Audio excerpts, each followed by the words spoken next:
Aficionados live right here on Thinking Critical YouTube. We're only about 3 minutes late. Got a wonderful panel today. Going to talk about some of the stuff I've covered in the past 3 days with the comic book industry. We also had some interesting stuff, obviously, coming out of San Diego Comic-Con. It sounds like it was a hoot. I'm going to have Aaron Sparrow on the channel early this week to talk about what he experienced and why it was the best Comic-Con he's been to in a very long time. So that was very welcome news. And like I said, we got a great panel. We've got returning to the show, the man behind Animated Concepts, Jermaine Dargan, the pop-up king in Chicago. Oh yeah. We have had to back off the pop-up for this summer just because we need to do some licensing, not to get in trouble with the great state of Illinois. But other than that, things are moving along and looking forward to launching the YouTube channel and the website in October. So we will be making announcements about that. So very happy to get on the ball, to get on the stick with that. Very good. Are you banking those videos? That way you have like 2 or 3 videos a week ready for when you launch? Yeah. We've already done some recording, and then we're going to pick up again in August to do some additional recording. And then I'm still trying to work out how much of the schedule I want to be pre-recorded stuff and live stuff. I think to keep costs down, we're going to probably try to factor a little bit more live stuff. But yeah, we're definitely making videos in, and we're looking forward to making some announcements over the next couple of weeks. All right, Jermaine. I've been on YouTube for almost 6 years now. I've got 30,000 subscribers. I don't know how it happened, but here is a tip. If you want your YouTube channel to grow, yes, sir. You want the shorter the videos, the better, and as few live streams as possible. Okay, I'll take that to heart, sir. Thank you very much. The playthrough actually plays into the algorithm and not whether or not they want to promote your channel out. And once you do a lot of live streams, because they're typically much longer than a normal 10 to 15-minute video, and your retention rate gets shrunk down on those, and they don't think they're quite as popular. And it's harder to grow like a podcast on YouTube than it is a regular, a shorter content, not shorts, but shorter content, like 10 to 15-minute videos. Oh, no, thanks, Wes. I appreciate that, man. Thank you. Unless you're Joe Rogan, and then it doesn't matter.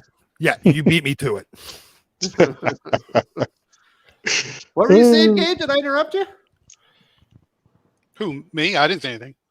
Oh, I thought you were jumping in there. Maybe I heard Doc, and I saw you. No, it was Doc. It was Doc you heard. Oh. Yep. You beat me to it. We've got returning to the channel. We do have Gabe Hernandez from Comical Opinions and Weird Science, the outlawed comic review company. You guys are still doing DC reviews, although they do not approve of you doing these. Yes, that is correct. So DC has come along and said, we're not going to give you advanced previews anymore. And we said, that's fine. We're going to do your reviews anyway. They might come out later, but we're going to do them anyway. And so we're chugging right along as though nothing has changed other than they might come out a little bit later in the week than you're used to. But we're reviewing all of them. In particular, one issue got a lot of attention this week, and we were talking about that right before the show. I don't know if it's going to come up, but yeah. It's not. We got no time for it. I mean, I'm going to do a video with Doc on Monday. Yeah, to dispel the mystery for the folks in the chat, we're talking about Hawk Girl #1, which was frightening. It was memorable. Memorable is one word, yes. The only thing more memorable are the 5-star reviews on League of Comic Geek for the comics. Lots of 10 out of 10s for that one. And all I got to say is if you see a 10 out of 10 on Hawk Girl #1, stay away from that person for now and forevermore. That's all I'm going to say about that. Honest. But we got lots of reviews. Actually, for Comical Opinions in particular, this week was a record breaker. We published more reviews this week than in any prior period. So can't say we don't do our best for our readers. And I'm just happy to be here, talk about comics, and hopefully find some good stuff to chew over. Absolutely. We got plenty of stuff to chew on, lots of fat to grind on this week. We've also got Drew from Comics Lead. How you doing, Drew? Doing great, Wes. Great to be back. The beard is back. Nice. You almost look like a man again. I know, right? Yeah. Yeah. Only took me 39 years in a beard to look like a man. Go figure. So I covered your boss on the channel this week. I had a great title for the video, the shit show at the Comic Book Fun Factory. Talked about what Sean said in that Facebook group. It was a lot of fun. Yeah, Sean, I hear all the stories from Sean about these retailer groups because he's been in these groups for the last 15 years or so, and it is a shit show in those chats. It really is. They can break down a little fast. What does he say about me? Nothing bad as far as because I don't say anything in those chats. Exactly. You're just one of those creepers. sitting Every there once in a watching while. everybody else, right? I'll do a So little you- fire you're- emoji every now and again. You're saying that you agree with everything that Brian Hibbs ever says? I know of that's not course, true. all the way. That is not true. I've heard you talk about him before. Obviously, we do have comic book retailer extraordinaire, the man behind Fantastic Comics, Yul Carter. How you doing, Yul? I'm wonderful. Thanks for having me on again. 2 weeks in a row. All right. We were supposed to talk about at least one of these articles last week, but I never made a video about it. And I was like, I don't want to talk about it on the live stream before I do my actual commentary on it. So I pushed it. And I was like, I got to bring Yul back because I got to get that retailer flavor in here. Yeah, I've been chomping to talk about this a bit. I mean, I don't have like a lot of things that, I mean, it's, we'll get into it. Thanks, everybody. I have a YouTube channel. That's all I'm saying. There's also a link in the video description if you'd like to find that YouTube channel. Are you still playing Pokemon Go? That's the question. I see that. Oh, hell yeah. Yeah. All the time. We just Did you get a Charizard or anything good? Yeah, I've got one of those already. We on Wednesdays, because I stay a little bit later at night because it's New Comic Day. I have a group of guys that come over, and we totally did a raid the other day. So if you like Pokemon, come on over to Berkeley. Oh, I thought like maybe you broke into another guy's store and stole his comic books and took them over to your shop. That would be criminal activity, of course. That's what he does on Thursdays. That's Come right. on. Those are the Thursdays. I send all my customers into local conventions, and they bully everybody out of there and say, they got better deals over at Fantastic Comics. Do like your little glasses and fake mustache. Oh yeah, totally. We're gonna like hand out. There's this one store that's gonna be doing a Comic Con featuring their store's name in Berkeley. And it's anybody else out there. Am I feeling like a beach guy where there's some outsider coming on and boogie boarding, on the beach? And like, I don't like these outsiders coming in. Should I feel that way? Or should I wage war? Is that what's happening?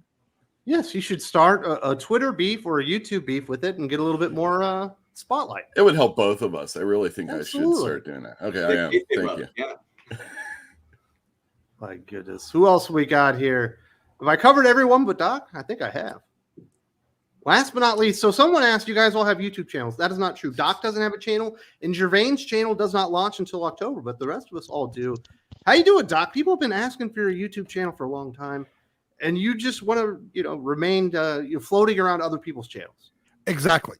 That is the appropriate way to do it when you're as lazy as I am. I'm not doing the fucking work. That sounds like a lot of work. Doc does get to hear me bitch about working a lot about this. Yeah. Exactly. So no.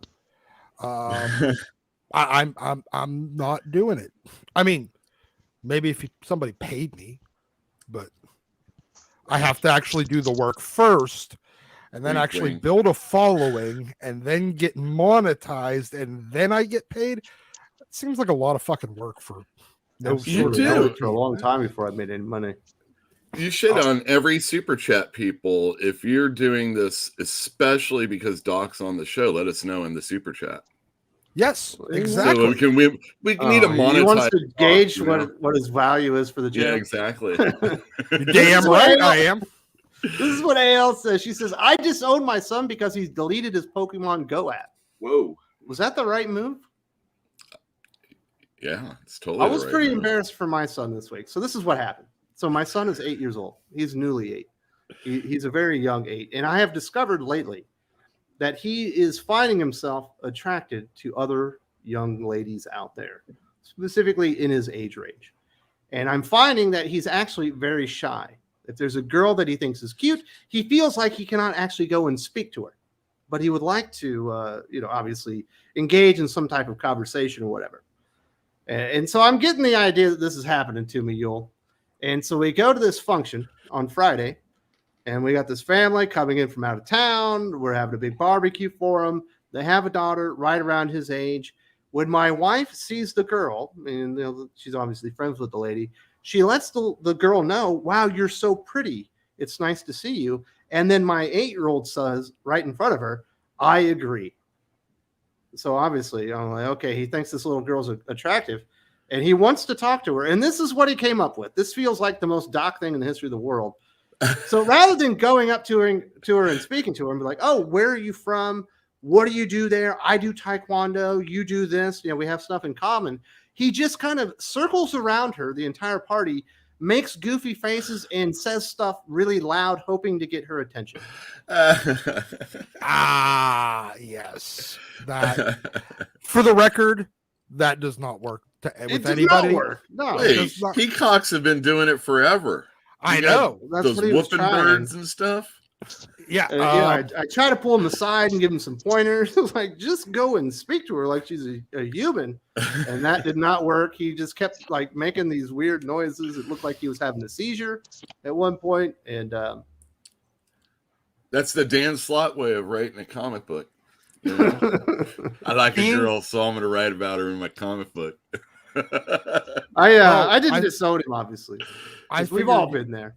I figured when you said the Dan Slott way of writing it, just showing up late, having somebody do your fill-ins, and bitch about it all the time on Twitter while eating Cheetos.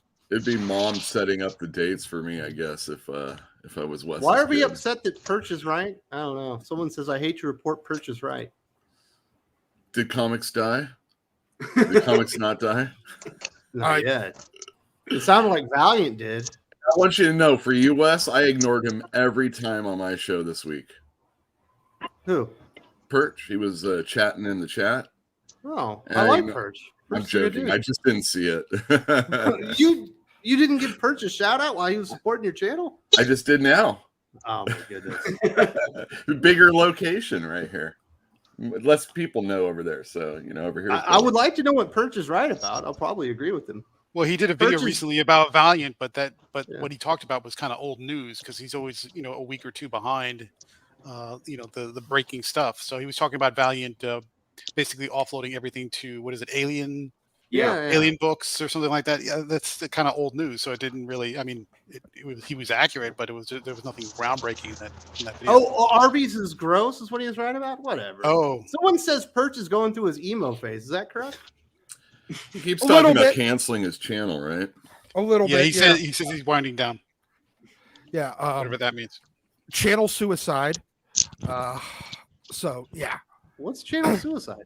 Where you just kill it for no reason, even whenever it still has plenty of life left in it. We better get that face reveal, the real one.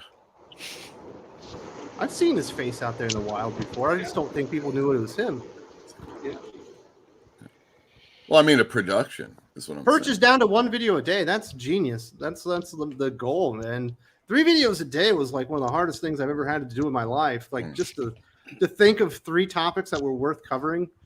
Now I'm down to 2 most days and a lot of days 1, and it's so much easier. Especially with the way the comic books are going. It's not all that great, but all right. Well, I thought I'd share that story with my son. He's just as awkward around girls as I was when I was 8 years old. And, didn't want to listen to his old man, but I can understand that one. Let's see what these people have to say. Lane Draper says, T. Franklin, Gabe's favorite writer. Is Gabe having to review Danny Lore's Punchline Night Terrors? If not, I wonder, could Jim have him do it? Okay, so there's a few things to unpack there. I'll just hit them one right after there. First, I don't think I've ever reviewed a T. Franklin comic. I know of her and I'm aware of her work, but I don't think I've ever actually technically officially reviewed anything from T. Franklin, nor do I want to. But that's a separate topic. I thought you reviewed that Spider Cripple story. Nope, didn't touch it. I couldn't lower myself that far. I just that was just. You think you're above me? You think you're better than us? Yes, Doc and I reviewed it. The different readership, different motivations. So, is Gabe reviewing Danny Lore's Punchline Night Terrors? No, not because of Danny Lore, but because of Punchline. It's just not an interesting character. There's nothing there. So, the Night Terror stuff that I have reviewed are really more like the mainline characters. If you're like a side character, like Ghostmaker or something like that, I don't care. I just don't care. And could Jim do it? Yeah, he probably. Yeah, sure. Well, we can pass that word along and see if Jim's up for it. There you go. Yeah, I'll DM him and be like, listen, it's time for Gabe to start reviewing Punchline Night Terrors. Gabe, listen, if you saw the list of DC titles I'm reviewing this week, there is no way you were going to guilt me into anything else. Gabe, do you not like James Tinian's Dollar Tree Batman characters? No, Nah. no. I don't think I anybody don't does. like villains who are Hot Topic rejects. You can just keep that. That's fine. Caleb says Kamala comics, she'll be best friends with Sand and talk about Muslim stuff and how poor and oppressed they are and talk about Arabic food and more food. By the way, her name is Dust, not Sand. Yeah. Yeah. Unless she's I'm assuming that she's Sandman. going to be the new leader of the new X-Men, Doc. Have you gotten that vibe? Yeah, because they're doing that new X-Men title With the same like logo as the Grant Age of Morrison? Apocalypse. No, it's the Age of Apocalypse logo. Oh, whatever. We'll see and- what happens there. It looks like she's the leader. Yeah, because you know what? She'll be a mutant for 5 minutes, and she'll suddenly be the most important. And Wolverine will start. You know, Which Wolverine, Doc? Logan or the real Wolverine? oh yeah, Logan, not the real Wolverine. The real Wolverine, Logan has to validate too. X-23 is where it's at. Yeah, Wolverine's going to exist to be the girl validation character of the X-Men, and you know what? Whenever they kill Miles, they'll resurrect him as a mutant too. And Amadeus Cho, totally resurrect him as a mutant. So reasons. Miss Maria wants to know, have you read The Electric State? It's kind of like a comic book, but more like an art book with a plot. It's a dystopian world of the 1990s, sci-fi style. If there's somebody on this panel that has read that book, it will be you, Carter. Have you read that one? I think I read the first issue, but it didn't really do it for me. I think it was an IDW book, maybe like 2013, something like that. I could be wrong. If I'm It thinking sounds about like that Batman book where they just took covers and then made a plot to go through the covers. There's more sequential artwork, if I remember correctly, and it is trippy. I think the covers are really spectacular, if I remember correctly. Oh wait, it's yeah. I think that's what I'm thinking of. I could be wrong. Doesn't sound like anyone's read it. No one read that one, right? Yeah, we're a bunch of old fuddy-duddies. We don't buy that. Well, metatextual now stuff. We I'm want thinking it superheroes. might be an older book, but either way, I didn't read it. Well, Yeah. Common sense. You saw the new Punisher. Joe Garrison. Well, Marvel don't care about black people like Nigel Higgins. 50-50 chance Joe is LGBT. If so, Larson got his wish. That felt like quite underwhelming there, Gabe. Yeah, it was kind of a nothing type of announcement. You turned something I thought I would get mad about into something I was like, oh, okay. So what that, but this kind of goes along the lines of the long history of Marvel, where they will get rid of a character for whatever reason, problematic or not, but they won't necessarily fully get rid of them. They'll just sort of move them into a different place. In this case, Frank Castle's off in some war world, I think he is, or something along those lines. Weird world. And then they just create a new not publisher. Sorry, Freudian slip. A new Punisher in his place. But what that means is, but Frank Castle's still out there. So there's always now the opportunity for him to come back and create this weird conflict of you have two characters with the same name, and then what do you do? So because Marvel basically, but one of them is Joe wants to make Garrison, so you know what's going to happen. He's gay. I don't know, and probably most people won't even care. People like the Punisher symbol because it's cool. That's pretty much all there is to it. And so we kind of go through all these shenanigans and retcon Frank Castle's history to make him essentially a psychopath right from birth, was pretty much just a way to kind of make him unpalatable for future use. And if people want to buy into that, that's fine. But I think for most people, having some new person just assume the mantle and not even be the same thing, but just sort of in his place. I mean, what is he going to do that's different? What is he going to do that makes him the Punisher, but not be basically a killer? Well, he's got laser guns instead of real guns. He's gonna take it in the ass. That's the answer. That's All the right, only. Jesus. It sounds like Punisher Light to me. And if it's Punisher Light, then I don't think most people are going to care. Just like his hair, very light. Yeah. Very light. Count Very Crab Aryan, Cake very says, Aryan. I had the great fortune this week of stumbling upon the first 3 trades of Dark Horse's Solomon Kane adaptations. Definitely recommending them to the community. Love finding good stuff out in the wild of the LCS. Have a good show. Yep. Very interesting. What do you think about the Solomon Kane trades there, Yule? Let's see. Those are really good. I like them a lot. Anything Robert E. Howard in comic book form usually, for the most part, comes out pretty good. Absolutely. And I like those. I have the black and white essential style Dark Horse Conan books, and I have some Solomon Kane. He's what? He's the pilgrim that goes out shooting like demons and stuff like that. So it's like, monsters and whatnot.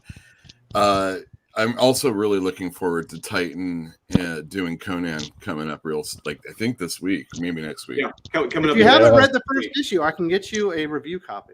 It's all right. I'll have it in a couple days. Yeah, it's good. I'm looking forward to it. Yeah. Yeah, you should be.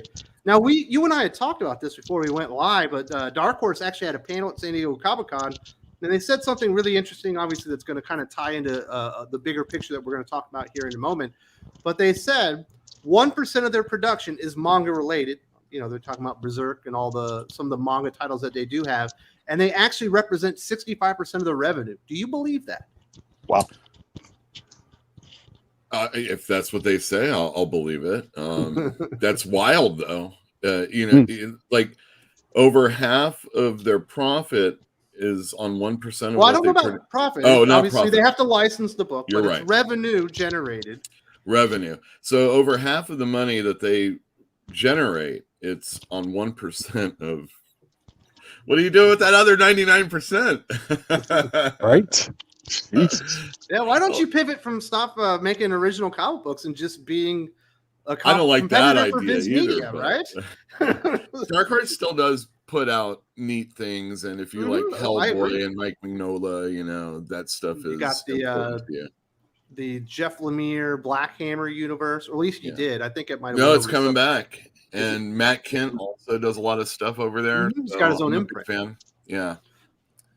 So actually, Dark Horse always did great work when they had licenses. Whether it be like Conan the Barbarian or Star Wars, they always treat the characters with a lot of respect. So I've always appreciated them for that. But it is wild that 65% of revenue is generated from manga that they're just distributing in America. Obviously, the big one would be Berserk, because they got those big ass omnibuses they're always putting out. Brad Frederick says there are 5 additional Spawn books announced at San Diego Comic-Con. I have not heard this one. Obviously, Jervain, you're a lifelong comic fan. You're kind of in the industry. You're about to do a startup. 5 more Spawn books? There was already 5 to begin with, right? We had Spawn, King Spawn, Gunslinger Spawn, The Scorched, or maybe there was 4. Is that right? Yeah, Okay. I think there were 4. Yeah, but I think that's fine if he's doing well with the first 4. It gets up to 9. To be a small press publisher, I think you really don't want to go more than 10. But I think if it's something they think that there's a part of me that feels like that's like that old Marvel 90s approach where it's like you got like 15 or 20 X-Men titles going on at the same time. It's like, who cares? How much can you spread? Yeah, basically, probably even now too, spread out the mythology and IP. But I think, like I said, I think the approach is right because the price is right, and I think because the price on the books have been, affordable, or at least a sampling price. I think you can get away with it with getting up to 9, 10 titles, because it's like, people are going to buy the ones that they want, but everyone's going to be at least intrigued enough to at least check out one of them at one time or another. So I say have at it, Hoss. Especially if it turns out that Dark Horse story is true, that he might be able to make 75% of his revenue over one character. So, dude, how many variants of the exact same character? But the problem is it's your only one. Like that would have been like putting out 9 different eras of Wolverine, or like 9 different Spider characters. That's what they're doing. Marvel, Doc. Except for the only thing they have is Spider characters. There's no Fantastic Four. There's no Avengers. There's no X people. Just Spiders. But apparently, it doesn't matter though, because the Dark Horse they put out they pull in 65% of their revenue off of 1% of what they put out. So apparently, people have very discerning taste. But the difference is with Spawn that is a mantle type of setup for that character. There have been multiple Spawns over the course of eternity, so in that case, at least it works because they're visiting different Spawns. Like Gunslinger Spawn, Javi, he's like from the past and brought into the future, so they're at least playing into the mythology, even though it is starting to get a little convoluted. But my point. All right, enough. We're moving on. We haven't even got to the first subject, guys. Caleb says, I was reading a new Starfire by Shannon Hale, and there was a scene where she's holding hands like a couple with Donna. Am I being paranoid? Or, no, you're not being paranoid. There was actually a scene where Connor Kent was holding hands with Tim Drake, and you kind of knew what that was insinuating, right? Yes. The writer even came back 2 weeks later and said, yes, that's what I'm trying to lead to. Wait, Connor too? Yes. It's something that's catchy. It's like I some believe it virus was in or that something. Justice, like Young Justice, Dark Crisis thing. I believe that's what it was, but it might have been in another book. I can't remember. Well, the Starfire book you're talking about is Tales of the Titans #1, which is the one that just came out. That book is very much written like a Scholastic YA comic. It is not a traditional Titans comic. So there is a little bit of an out to say that they're just holding hands because they're friends. And little kids, they hold hands when they're friends, and maybe that's okay. It's comic books in the 21st century. If two characters even interact that are the same gender, it's implied that they're about to start screwing. I'm not even joking at this point. Because okay, they talk. They're friends. Oh, yep. Now the shippers want them to be boning. They hold hands. They're definitely boning. They hate each other. They're definitely boning. If they exist in the same panel and they are the same gender, it's inevitable at this point. Just stop trying to expect otherwise. There you go. Gavin says the preview Hope reveals is Kamala is both inhuman and mutant. That's complete BS. Remember last mutant and human hybrid, the Cyclops clone monster? Who's flying a drone? Well, sounds like somebody's doing yard work. Yeah, is it Weed Whacker? Yeah. Somebody's definitely got a weed whacker.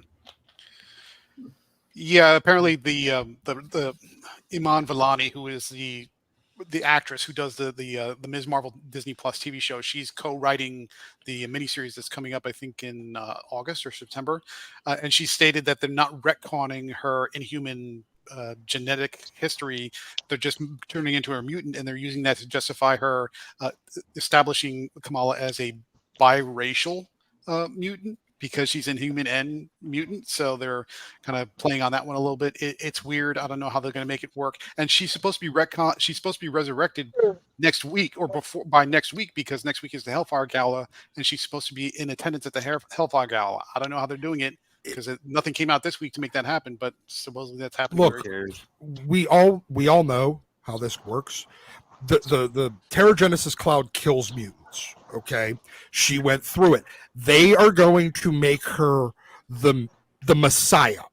I'm not even joking. She'll be the one that unites the mutants and the Inhumans back into one race, even though they were never one race, and somehow things will happen.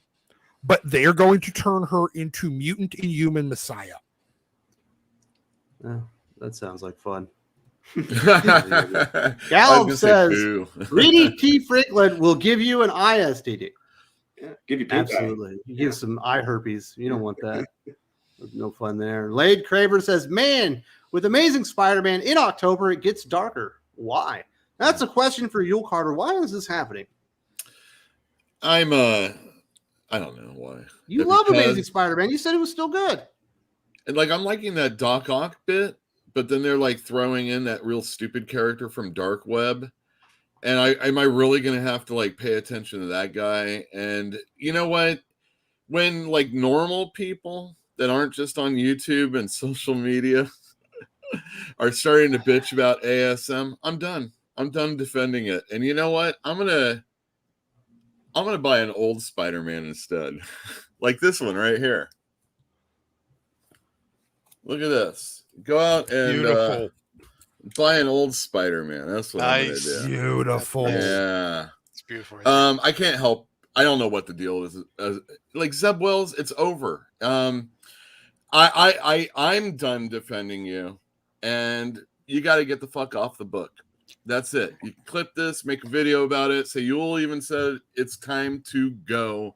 You had your chance. It's over.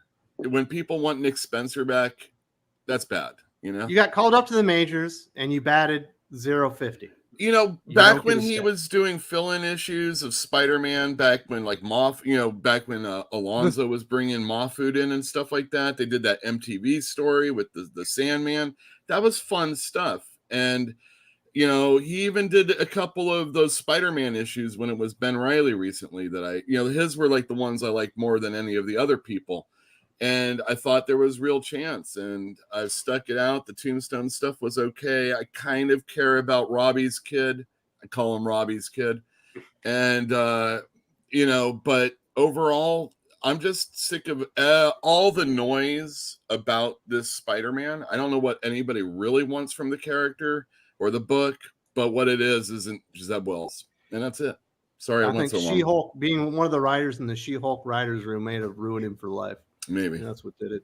He was fine when he was one of the handful of writers on the 3 times monthly ASM in the One More Day era. Yeah. Yeah, he was fine on Hellions, but this did not work out for him. But let's talk about this comic book industry. We got the Tilting It Windmills MPD Bookscan article like 2, maybe 3 months ago. That thing is such a beast.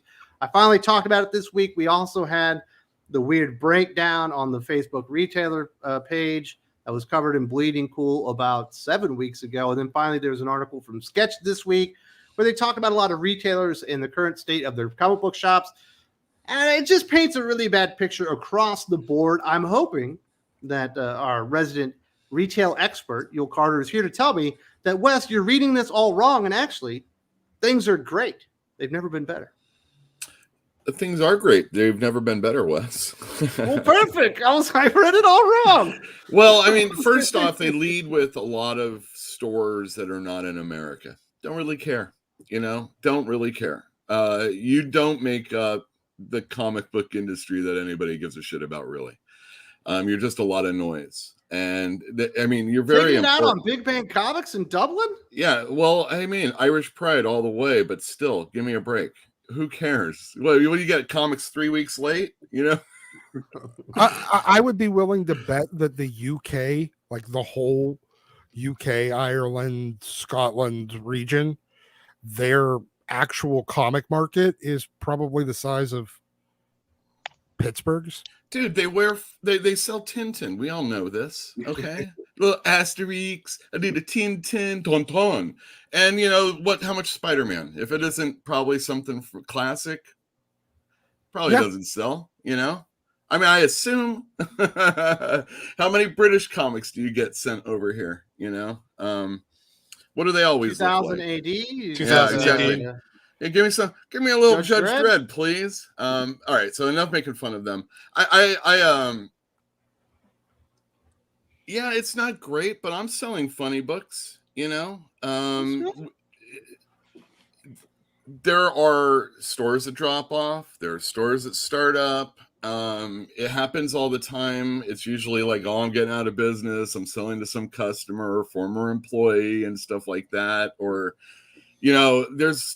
I feel like there's always somebody that's going to step in as long as there are fans out there of comic books. And that's really the question. Are there fans of comic books? We see a lot of people talking about manga sales, but I don't know personally if that's actually in the comic book stores where Spider-Man's being sold. The manga sales I was talking about are specifically in the bookstore channel. Exactly. Where all the massive amount of growth that they talk about on these comic websites is actually happening. That's right. We're not seeing that in the comic store. In the comic store, we're selling Spider-Man or whatever, or we're trying to at least. There are several shops that have talked about their current trends where manga growth is actually going up, whereas the new comic sales are declining as far as their business goes. But if your manga sales are almost nothing to begin with, of course they're going to be growing if you start carrying them.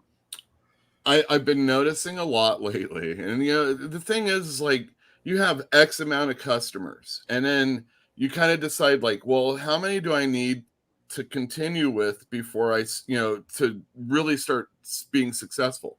And maybe it's like X plus 15 in a smaller store like me, 15, and I'd be really working my ass off all the time. But what another thing I do is, other than just sell variant covers to people, is I sit and I talk with them. And it's just a really good time. And that's the experience that you can't get from Target. And you can't. And get also, it you on... had to scale down your shop. You used to be Yeah. a much bigger shop, and you changed it to a smaller location. Right. That was more accessible to your audience, and that was going to be better for your bottom line and be able to continue going on. Right. So we didn't really go into the whole internet sales thing yet. And I know it's really late, but when you got product and people are coming, it really doesn't matter when you start it up. You just got to let people know about it. Since I realized, though, in the bigger store that a lot of our sales are from the auctions and from mail order, and people aren't coming in because of pandemic, and we've moved to a smaller spot. These are, you got to change your expectations and change what you sell. And before, where I was doing graphic novels to walk up customers way more, now I'm a destination spot where people come to get their main things. So I see that comic sales aren't doing very well. I say comic sales aren't doing well when someone comes to me and goes, I don't really like this Spider-Man that I'm reading. And I'm like, oh man, now I got to really start paying attention to, ordering Spider-Man and things like that. I can't just blindly sell these books. So you really have to focus in on what you do and what you order. And you have to, you have to excite the people. You also have to adapt to the market. I think that's one of the big things that Brian Hibbs is missing. He thinks that he's still in 1995. Yes. It's like, there's been a lot of things that have changed since then. A lot of people have online presence, the rise of manga within here that you didn't have, obviously Funko Pops back then. There's a whole different culture that goes around the geek stuff. There's no MCU back then. There's no attempt at a DCEU back then. There's been a lot of things that have happened over the years that have changed the expectations and the buying habits of customers. So if you think you can still get by on just selling Batman and Spider-Man, unless you have like a smaller shop with a really big online presence, you might be fucked. Yeah, I'm gonna throw this to other people, but Funko Pops, Magic the Gathering in the late 80s, early 90s, it was Pogs. It might have been Star Wars cards before that, or whatever the fuck it was. Baseball cards, obviously in the 80s. Yeah. These are all things that got people into the comic store and helped buoy your business. And there will be another thing eventually. And you put it in the window. That way, when people walk by, they stop by and they want to look at it, right? Because it's exactly neat. Yeah. And you just have to. The thing about a comic store owner is you can get very stagnant and only in that one thing that you do, or those things that you do, and you'll ignore. And all the while, all these people are selling Pogs, right? And you're like, should I be getting those Pogs now? And then it's like, it's over. Pogs is over. It's Beanie Babies now, or Pomps, or whatever the hell it is. And you just have to Troll dolls. Yeah, whatever the hell it is. Blind bags were really super popular during the first 10 years of my store. I don't know what I'm going to get. That sounds like the worst thing possible. But people love that stuff, and you just got to know what it is at that time, or figure it out, and then make the dive and get out before it's bad again. and it's the same way with comic stories and comic companies, and there's some good things at Marvel. I saw somebody say that they didn't get anything last week. They were like, it was a small week, number one, but there were still a couple things out there. It just depends on what you're into. And I'm done. Yeah. This week you had a Blade comic book. I would throw it over to Drew, obviously. Your boss, Sean, who I talked about in that video when we were talking about the retailer shit show that just kind of happened, which happens quite a bit. He's taken a look at what comic books are, and obviously he jumped into the game much later than a Brian Hibbs, or probably even a Yule Carter. And he's gone a different approach because he recognized that the market was changing, and he wanted to attack it in a different way. There's no right answer for this for everybody. That's correct. Every store is different. Yule store is very different from the Comics Elite. For us, Sean cut 90% of new comics out from ordering. 90%. Because there's no money to be made in them, mostly. I mean, to quote The Simpsons, there's very little meat in those gym mats. And I mean, we're selling the hot variants right now, and Sean is publishing his own comics through Merc Publishing and Black Ops Publishing. And on top of that, we're using other channels like Whatnot, Facebook Live, eBay website, our wholesalers, brick and mortar stores. We have different venues we're able to sell our comics at, and it's been very successful for us. And we're doing incredibly well compared to prior years. I mean, we're giving away multiple game systems practically every weekend, and we're giving away 3 game systems tonight on our Whatnot live stream. I mean, every store is different, and things are going great for us because we've cut out the big retailers. I'm sorry, the big publishers, DC and Marvel. Mm-hmm. So that's a thing that comic stores have done. There's Floating World, I think, in Oregon, Portland, and actually in San Francisco. And these are real small. Also, there's a Silver Sprocket, and what happens is comic stores will become like a boutique publisher. Also, I don't know. Would you guys call yourself boutique? I mean, if you're not playing with all the big boys, maybe that's still what it is. But that's definitely a thing that happens. Yeah, I don't know if it's a boutique, but we know who our customers, we know what they like, and they love sexy covers. I mean, we work with Ebast, Don McTeague, Lucio Prio, Carla Cohen, Nathan Zerdy, Ryan Kincaid. I mean, they all produce beautiful covers, and they. I like that Zerdy, by the way. What's that? I like Zerdy. Zerdy's amazing. Yeah, and Sean pretty much almost discovered him when he started like 5-6 years ago, and now we have Shikari. Shikari is our new exclusive artist with us, and. We make a small fortune off these guys, and we know what sells, and we're sticking with these guys. Yeah. I feel like we're not far off from almost an artisan comic industry, like artisanal comics, because really, what are people buying right now? I mean, I know that the publishers keep talking about finding their new, younger, hipper, better audience. But they're just relying more and more and more on the same shrinking, aging demographic of old dudes to buy, instead of 3 copies with 2 or 3 different variants and one that's a reader copy, to now buy 26. Another thing I'm seeing, it's been happening for a while, is there are graphic novel publishers out there, but now it's even bigger people, and it's not just the Alex Ross Fantastic Four, but Abrams has their own publishing line. They even have they have a subsection of their graphic novels where Mariko Tamaki is curating the people that are coming in and working there. So they have another section with graphic novels within Abrams also. Plus so that one that. Well, you know what they're trying to do. DOA. Well, it might be, but I mean, it'll be in bookstores. Barnes and Noble will carry it or whatever. Well, Barnes and Noble, as we've seen with manga sales, all you need is every Barnes and Noble to carry something for a little while, and you're going to be probably selling more than any other comic store. Well, that is until Barnes and Noble returns them, because all that stuff is returnable, and then they end up in Always. No, that's always the possibility. Numbers of sales to customers. They're not orders. No. I know. No. I understand that. No, what Yule was saying is about just getting Barnes and Noble to order them. They still have to sell them because they will return them. Mm-hmm. Well, they're all returnable. Yes. Yeah, but no, I feel like, you're getting a lot more variation on how the material's getting to people. And maybe it does lead towards, a more licensed type industry. And, granted that can't work. It's never going to work, and it never has worked, but they're going to still try it.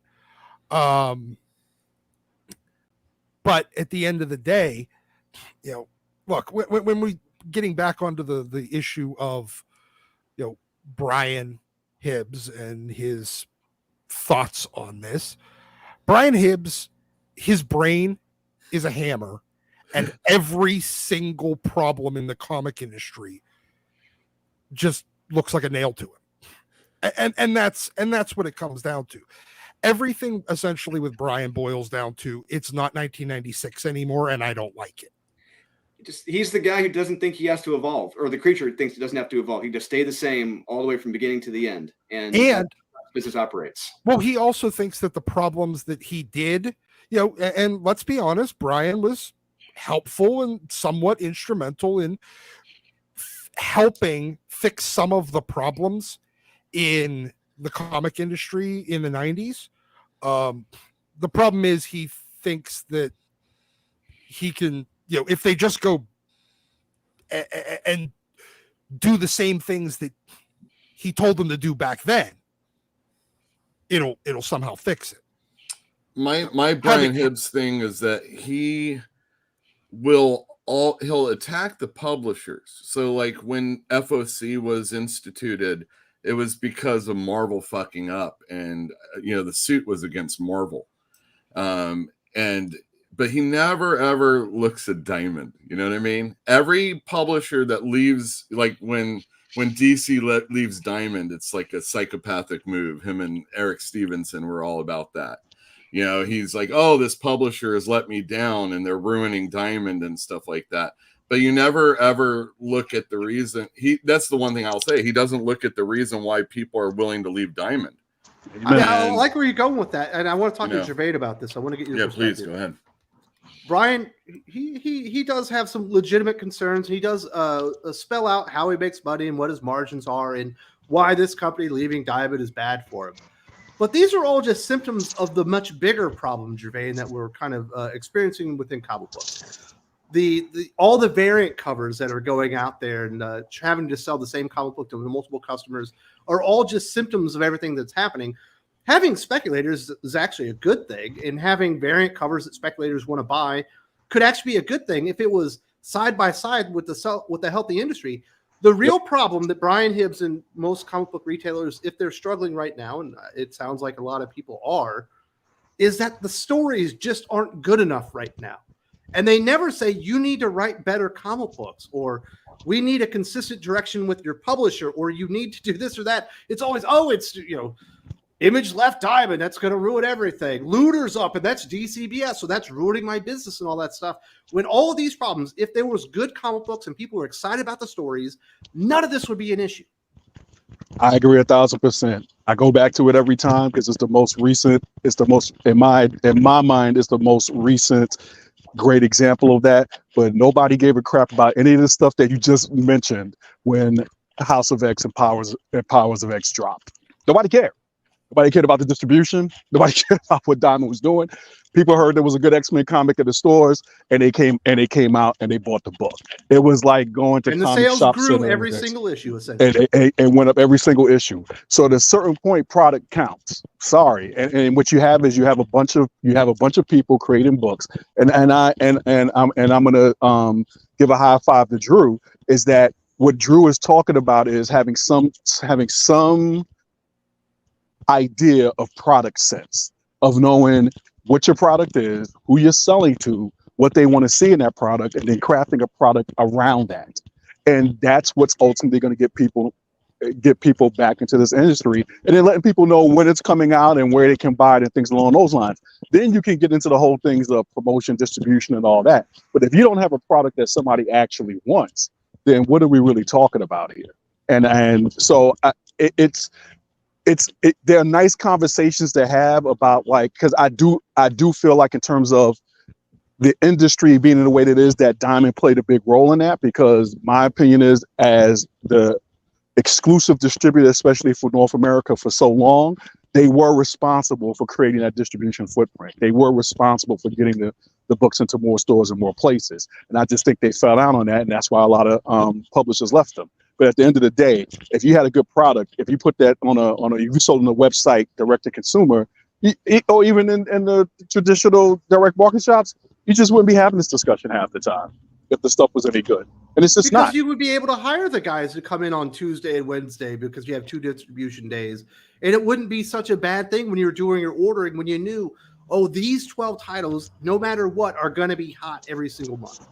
Yeah, back in the 90s, it was like, they have myself, I could get my kid brothers, I could get my friends, I could get the dudes I was going to college with, I could get like the girlfriend at the time, whatever, to at least check out a graphic novel or a comic, because the thing was, it was just whether everything was good or not is up for debate, but there was just a interest, there was an excitement about the product that was coming out, that, you know, it was fairly easy to get people to at least walk into the store and to check things out, or if they bought it, to share with their friends and get them interested.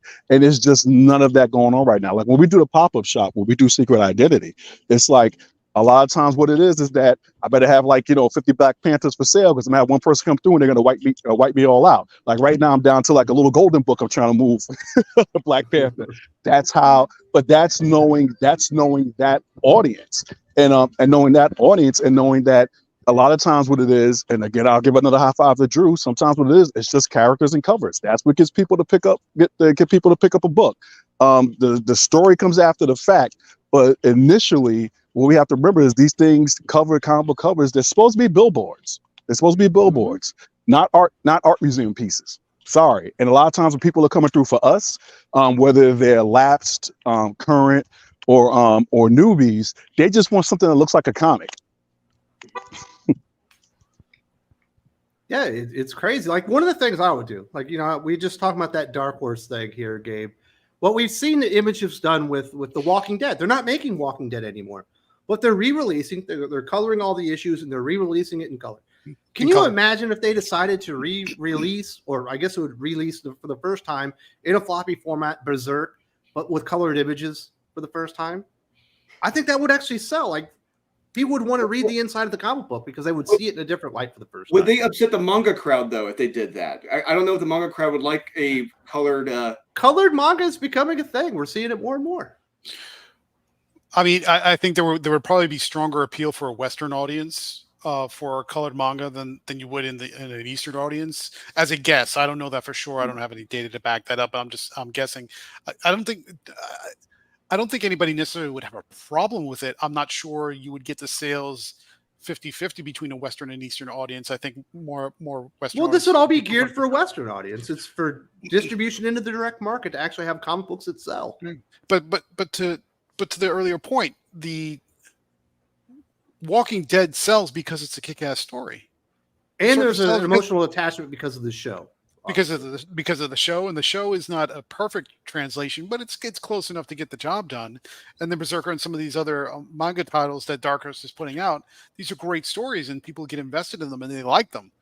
So that's why you have such a high retention on the readership and subscribing to the subsequent volumes, is because it's a great story. People like it. To the earlier, also to the second earlier point, which is Marvel and DC, I'm sort of almost firmly convinced that they are creating the product for their audience, but the audience that they're shooting for are cover speculators. Yes. It's all about the cover. They don't care about what's on. So they're going as cheap as possible on the talent.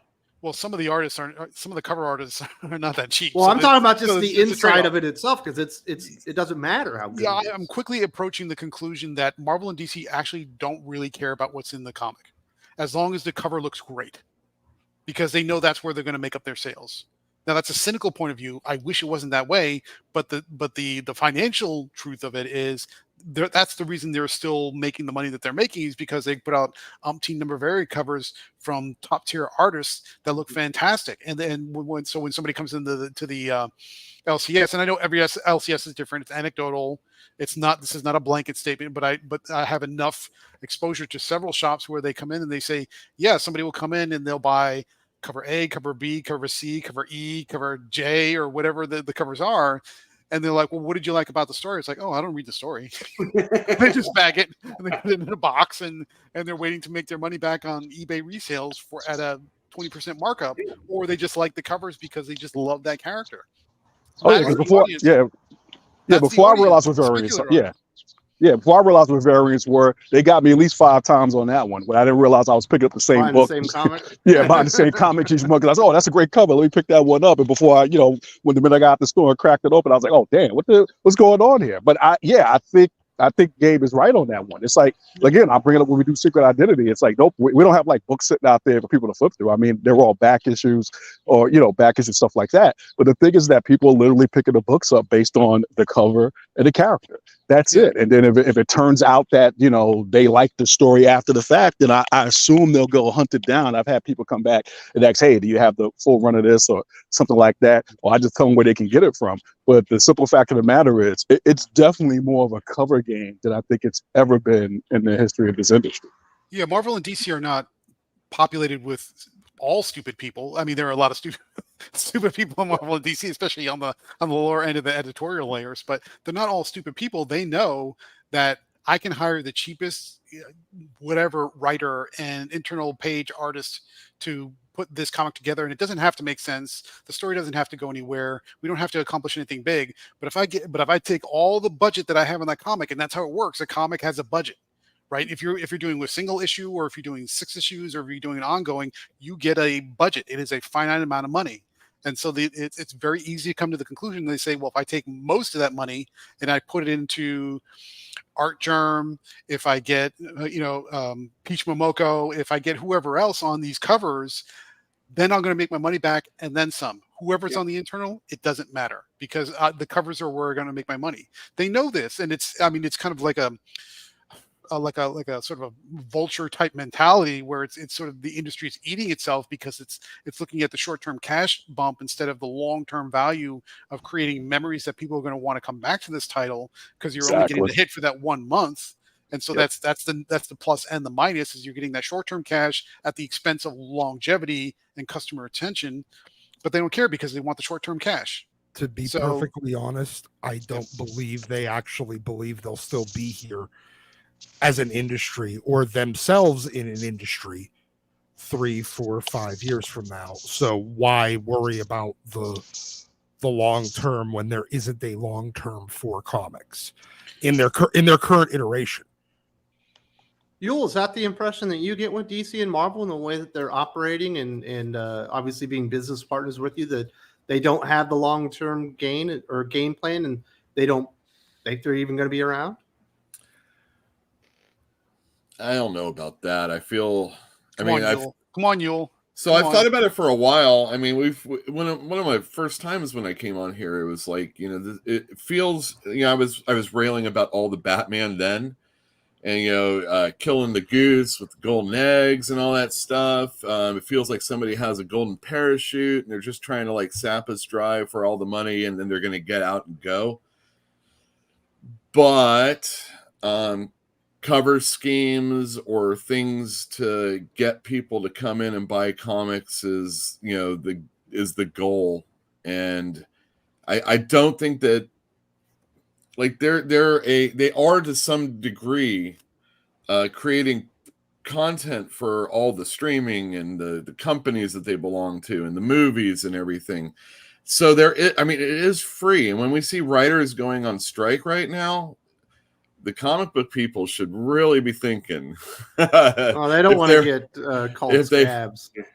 Well, that's my point. But they basically are being scabs right now anytime they're writing a comic book for Marvel or DC, if you really think about it. There's a potential script. I mean, exactly. And if I was Hollywood, I'd be really pissed off that Zeb Wells is still getting a check, We're all pissed off. Everybody should be pissed off. Well, but I don't know if they think that they're gonna like close up shop anytime soon. But as far as like where they're going in the future, they got fog in front of them, and they don't let retailers. I hear that point, and I agree with it.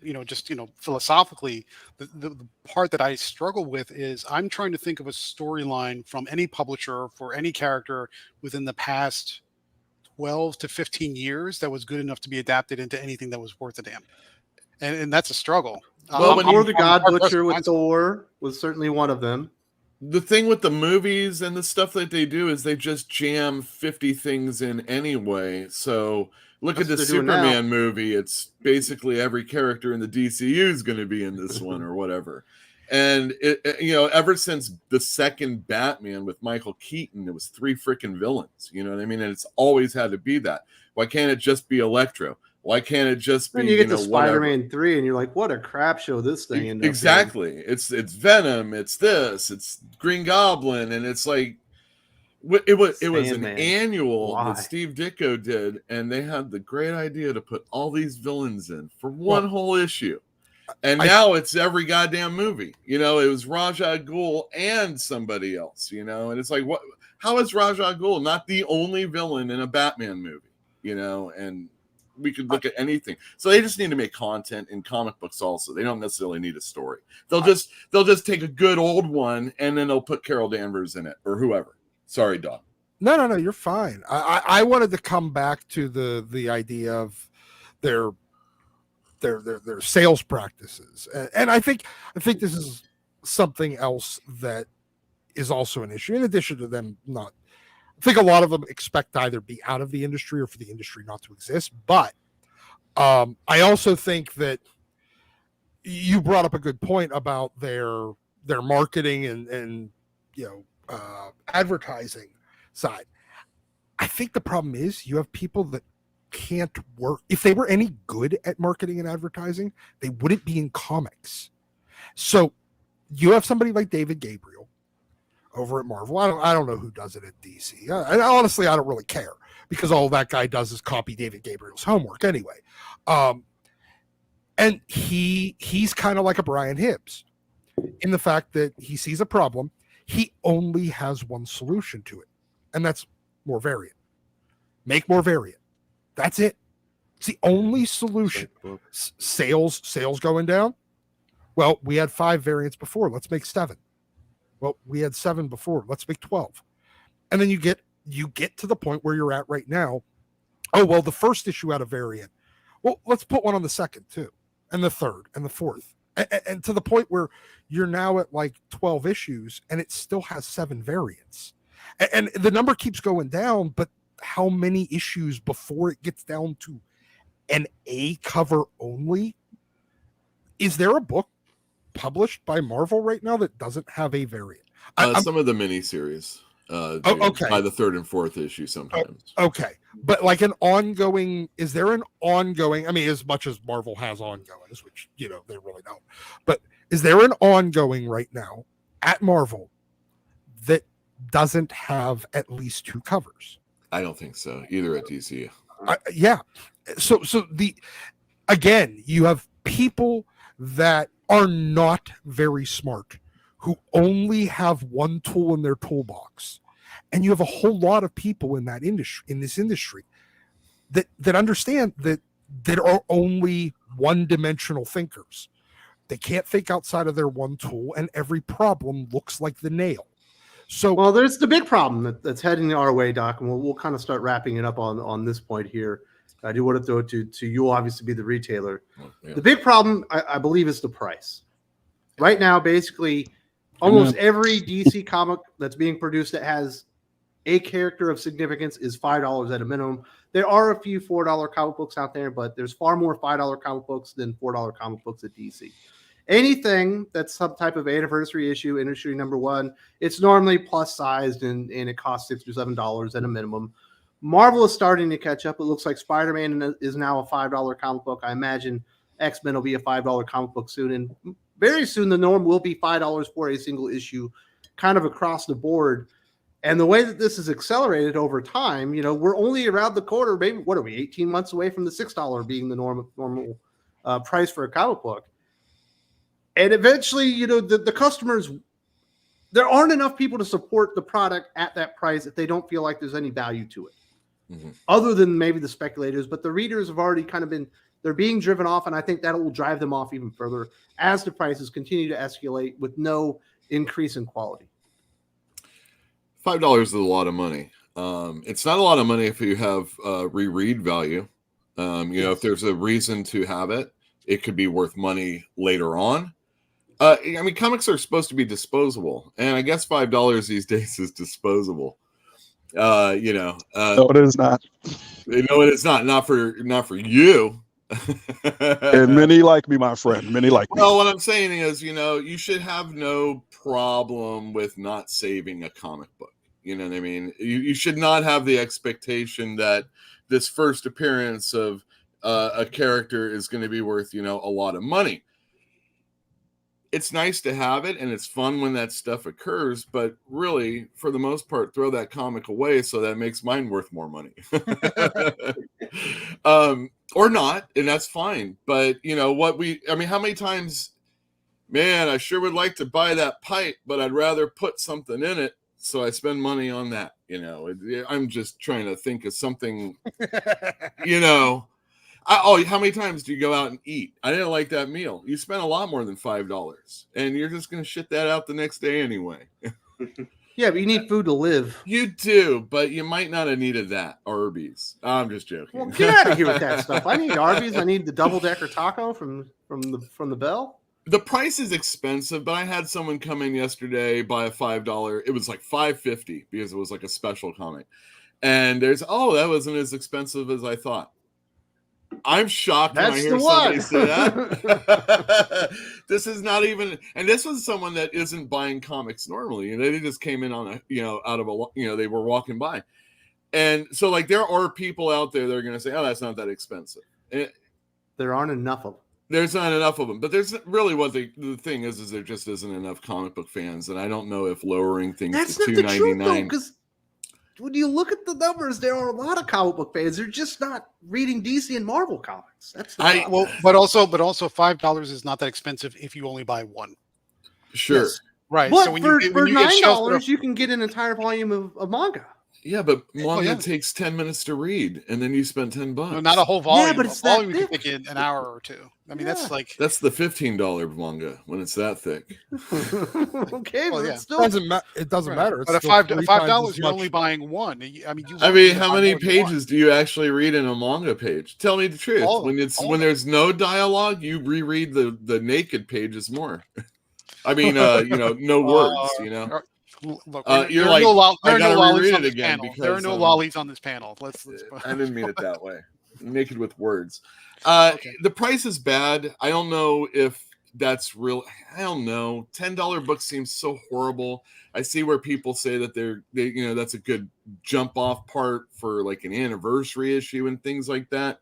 But just don't over order. They're usually available because the distributor, not named Diamond, seems to be better with holding those in stock, and you can get that $10 book for the person that really wants it later. I feel like I can interject something here. Yeah, but go for it. Probably bad for you, and it's probably something that if you really do want to read, man, don't be comics, promoting pirating, man.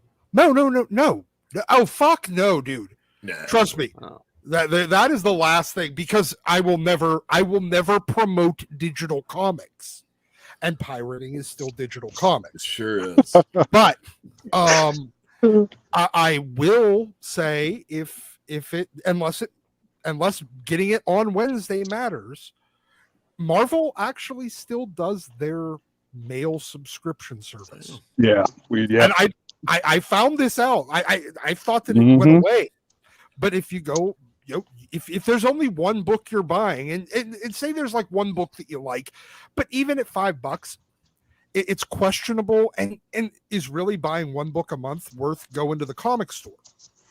Like when you that's the problem you end up in with reading, and buying one comic a month isn't enough of a motivation to go to make the trip to the comic store. So you want to buy a number of books a month. Well, the problem is once they start getting to like $4, $5, $6, it becomes cost prohibitive to be buying more than one or two comics a month. So now you're in this catch-22 where you need to buy more to justify the trip to the comic shop in the first place. But when you do buy more, it becomes cost prohibitive. So but you still want to read maybe that one, and maybe over time that the love will come back, or I doubt that the price will come down, but maybe your disposable income increases. And now $5 doesn't seem as difficult or as for reading 6 or 7 books each week. But you still want to keep that love of comics, and there's that one book that you really can't give up. I hate to say it, but you can try, like Marvel or DC. I don't know if DC still does it. I thought they did through. You can do discount comic books where you can just order all the stuff you want for the month and they ship it to you. Yeah. I mean, but say there's only one book you really want. Even going to them is Marvel. You're gonna have to pay $7 for shipping. Yeah, you're gonna pay $7 for shipping. Marvel's subscription service is like 25% 25 to 45% off and free shipping, and they mail it to you. Now, do you maybe have to worry a little bit about condition? Possibly. Depends on your mail carrier. Yeah, but you guys, they're not going to grow an industry with that. They're not going to grow. They're not going to get new people in at $5 a pop. Just telling you, that's just not going to happen. It's not going to happen. It's not going to happen.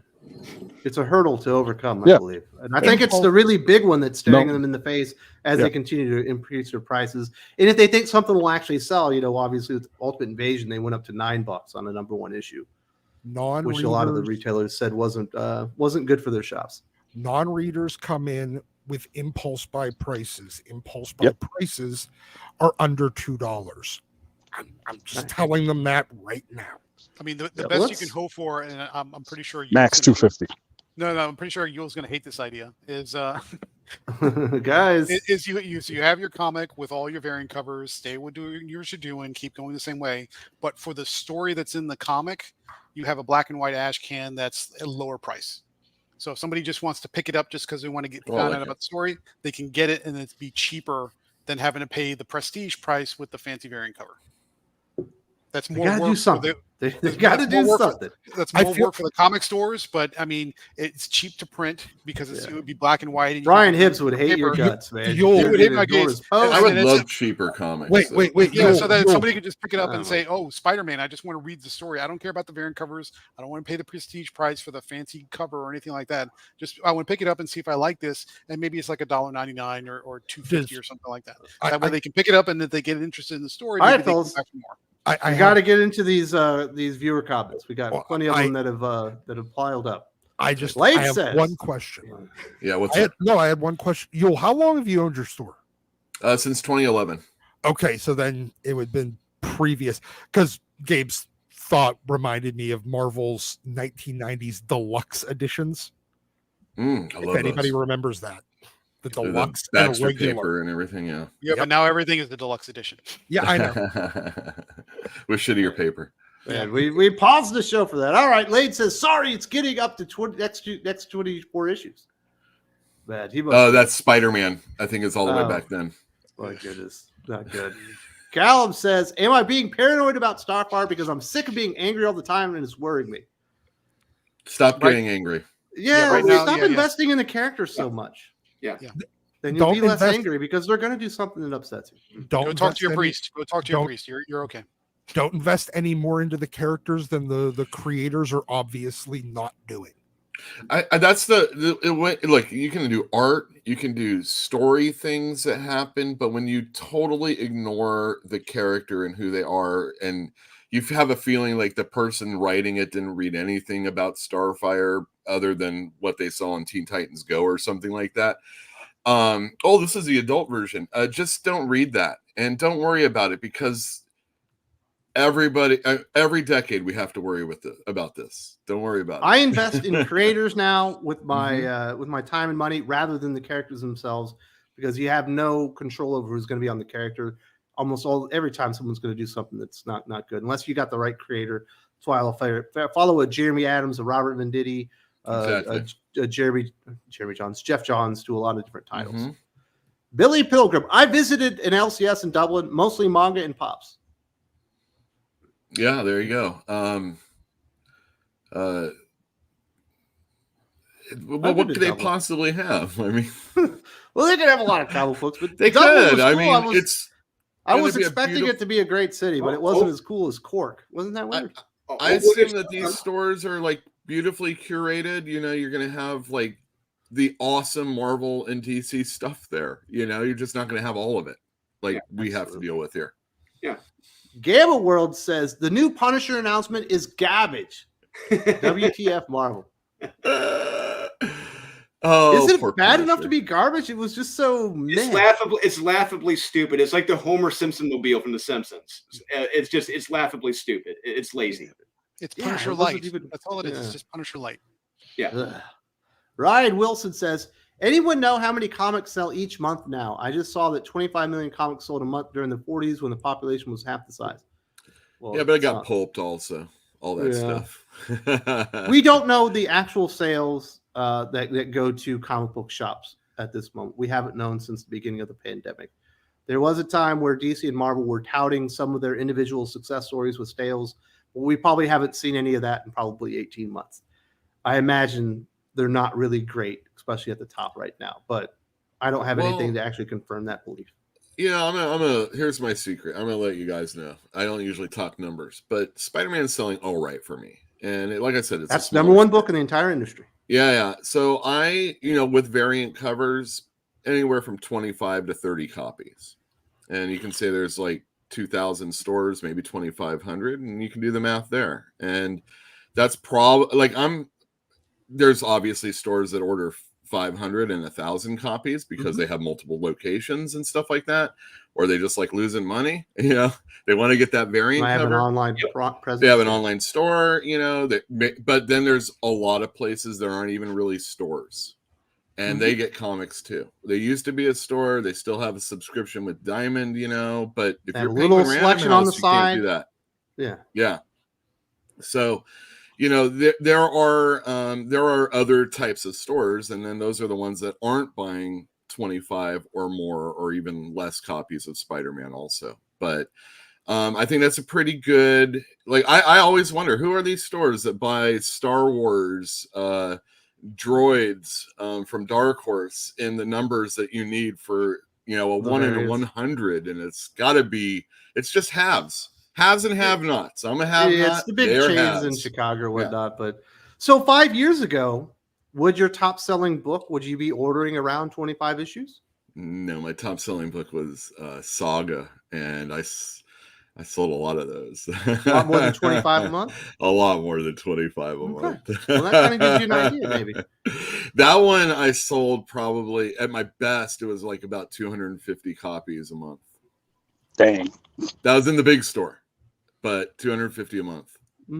So I can show you my trade numbers for that. Holy cow. I don't do it like I used to. They should have taken that break. They killed I know. Mr. Hat. Hey, Wes. I'm a comic writer and creator. Love the content. I think another thing that makes manga special from American comics is magic power systems. The magic from DC and Marvel is not as creative as alchemy from Full Metal.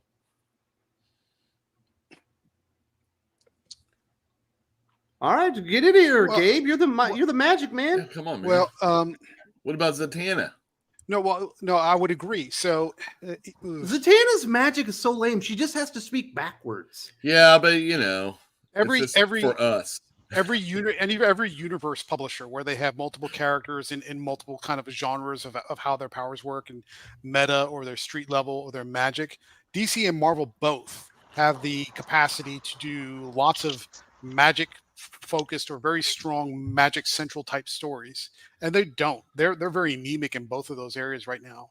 If they brought kind of like Justice League DC, Justice League Dark with Constantine and Etrigan and some of those characters and do a lot more, they could do more in that space that would appeal to people who like magic stories or magic focused stories, and they're not. They're just letting it sort of wither on the vine.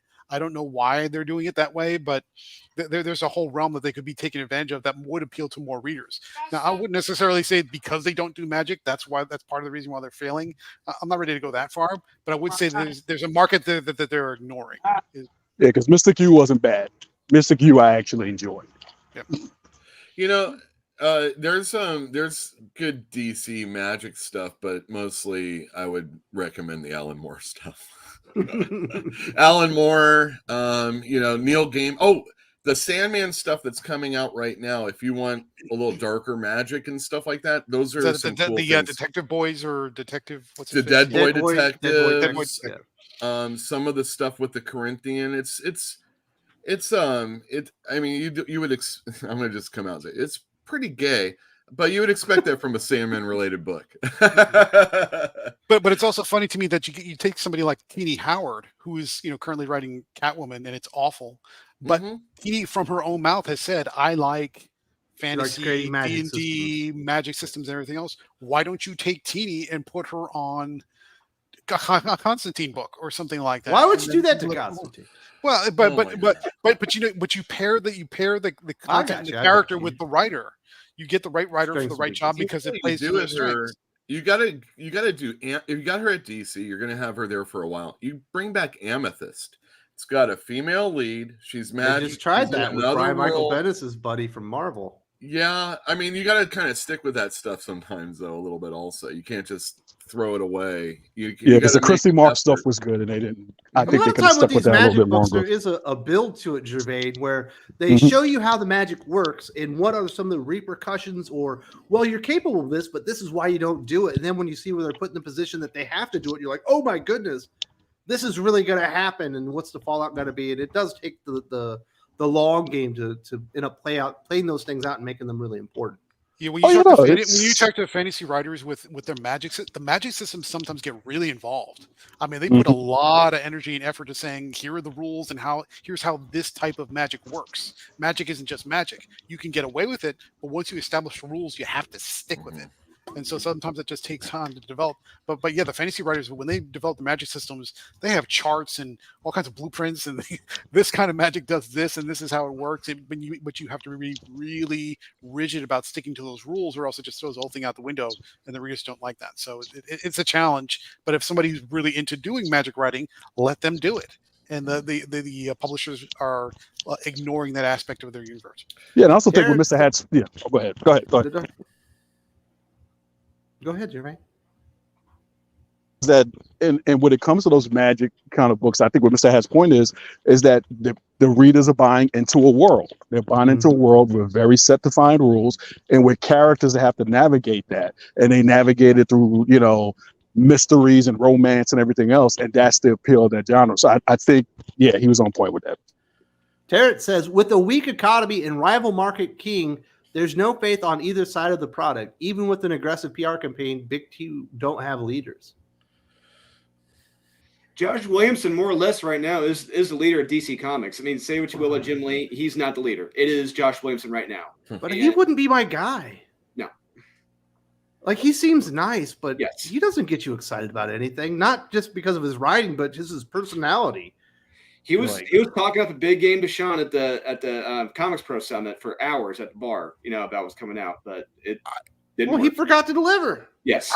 I feel like the comic industry right now and leadership runs very, very, very parallel to the video that you and I just recorded, Wes, about the new Avengers lineup. Now that everybody else is gone, it's what the fuck is left. And you got a bunch of sidekicks, also rans, and people that we forgot existed, that are somehow supposed to be taken seriously as leaders, and that have never led anything in their life, can't lead anything, don't have sales to back them up, and they're just the best of what's left. Basically.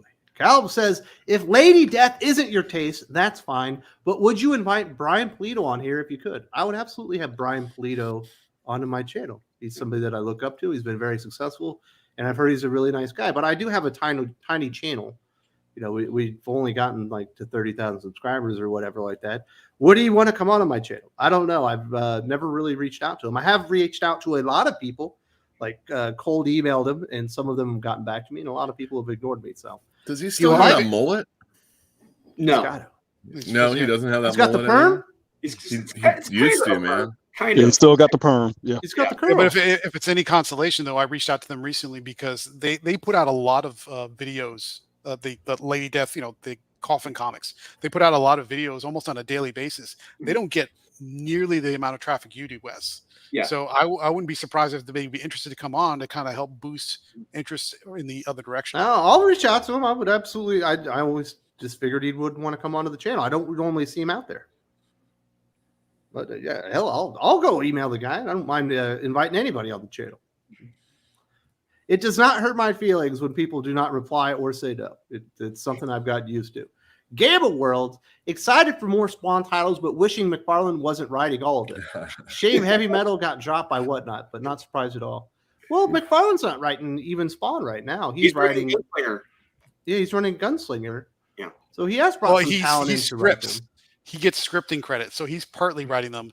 And if I were Todd McFarlane, I would seriously consider investing in Grammarly because his narration and some of his dialogue needs some work. He certainly does have a style about his writing that I do not always find very exciting. And his style includes many misspellings and grammar mistakes. You should probably just get him a new editor or whatever. It'll probably work out. But, hey, I'm excited if people are down for more Spawn titles. It felt like 4 was a good number, but we'll see what happens with 9. Do I think we'll still have 9 Spawn comic books in the market in 2 years? No, I think there will probably be a couple losers out there because you are expanding so wide that I don't know that there's enough people to support that many comic books, but I think a couple of these will probably end up working out pretty well. Caleb says, they showed a new trailer for Spider-Man 2 PS5. Venom looks awesome, and they showed part 2 for Invincible, so that's something. I still play my PlayStation 3. Does that make me weird? No. It's such a good system. I tried playing my 360 the other day. We're giving away a PS5 in PS5 like 5 years. You're giving a PS5 away on Whatnot? Yep, I'm giving away a PS5, a Nintendo Switch, and an Xbox system tonight on Whatnot. Well, there you go. If you need a new gaming system, get over there on Whatnot, and then obviously there will be some things that you need to do to. There you go. All you gotta do to enter to win, all you gotta do is buy like a $2 comic or a top loader, and you're automatically entered to win. Bam! All right. There you go. Very, very good job promoting the channel out there. So I imagine he's talking about part 2 of Invincible, Doc. He's talking about the animated series, right? Yeah, I think so. I think season 2 is coming very soon, but I haven't seen the any trailers for it, so I'll stay. Well, you're gonna need to go look for it. I know you're like the world's biggest Invincible fan. I fucking love Invincible. There was a trailer that just came out, and I believe Netflix just dropped a one-shot animation video starring what's her name, Eve, the one who wears all the pink. Adam Eve, yeah. You mean Adam Amazon? Eve. No, yeah, wherever Invincible plays it. Yeah. Okay. So they just released I think they just released it yesterday, where it's like a one-shot kind of a prelude to the next season. All right. Well, it might be an adaptation of there was an Adam Eve miniseries that they did. So maybe. Yeah. I'm down. Thanks for the good words, Cal. I like the heads up. Miss Maria says, what can we do to fix the comic book industry? Well, that is a very interesting question. As a YouTuber, what I have done is I have decided to mock the stuff that is so shamefully bad that it deserves to be made fun of. And that way people know, yeah, that might not be the comic book that I want to read. I also come out with a weekly video with Drew where we say, this is the stuff. If you're still looking for your comic book fix and you need something new, we think these are the directions you might want to go into so that you not have a bad comic book experience and want to give up the hobby wholesale. So those are some of the things that I've done. I've certainly done a lot of videos about what's wrong, how things haven't been working, and that there needs to be more of a focus on the content and the quality of the story itself, which you need high-level creators and writers and stuff like that. But I am only one man. Am I an influencer? Probably not. I'm just a guy with a good ability to analyze data and get points out there in a somewhat charismatic way. I don't even know if I'm that much. But it's hard to do something as an individual to fix the comic book industry. I do the best that I can, but none of these guys listen to me for the most part, so not much I can do. Is that what you figured out? You're an actual retailer. You're a business partner. Well, we can't. I mean, the best you can do is just, proselytize. If there's something that you like, let someone that you know that might like it know that you like it. Mm-hmm. Back when Christopher Priest was writing Black Panther, there were people that would write in letting the editor and whoever was reading the letters page know that they bought an extra one for their friend at work. And they were responsible for buying extra Black Panthers and giving them to people that needed to have them in their lives, whether they knew it or not. And we need stuff like that. You got to be Johnny Appleseed a little bit. And, if it's just having I mean, I know it's tough. There's I can tell with Wes's videos. I could tell watching Eric O'Sullivan's channel. There is a malaise, and it feels like I'm a little frustrated. It's frustrated, and I understand. We get built up with all the drama, and that's something to talk about. But what we really want is to be excited by the comic books that are coming out. And right now, it's just not that way. I mean, partially it's because of DC doing what they're doing. A lot of it's just because of the way Marvel is doing whatever they do. And then, there's Void. What's it called? The Kirkman book? Void Rivals. Thank you. There were Void Rivals. We got Daniel Warren Johnson on Transformers. We got G.I. Joe. Some of it's going to be written by Larry Hama. Those are things that are exciting. Superman, when it comes back, that was a really great book. That last issue was so freaking good. It had everything in one issue that you needed. So there's a lot of good things out there. I'm not talking about manga. I'm not talking about all ages. I'm not talking about real independence. I love local man through Image. There are a lot of things out there. There's collections of books that you may not have seen before. If you're like, who's this Daniel Warren Johnson? And you didn't know about his Beta Ray Bill, boom, you got something to look forward to. And on and on and on. From San Diego, the Transformers book is going to be bigger than people think it will be. I think it's going to be massive. Really? Because Yul Carter said it'll sell a dozen comic books, maybe. Maybe. No, if you look at the Comic-Con numbers for Void Rivals, and I know that's a very faulty way of gauging it, but it's at the very least it gives you comparative trending. That displaced Batman at number 2 because once that word got out that was value. Yeah, once word got out that there was a Transformers tie-in on that, people jumped all over that thing. Transformers hype is real. So we should, when we get the numbers for Transformers, I want you to just then go look and see what Daniel Warren Johnson's original art is going to sell for. Then you're going to be shocked. So he has a very unique style, but it works for his story. All right, fellas, we got to keep moving along. We're an hour and a half into the show.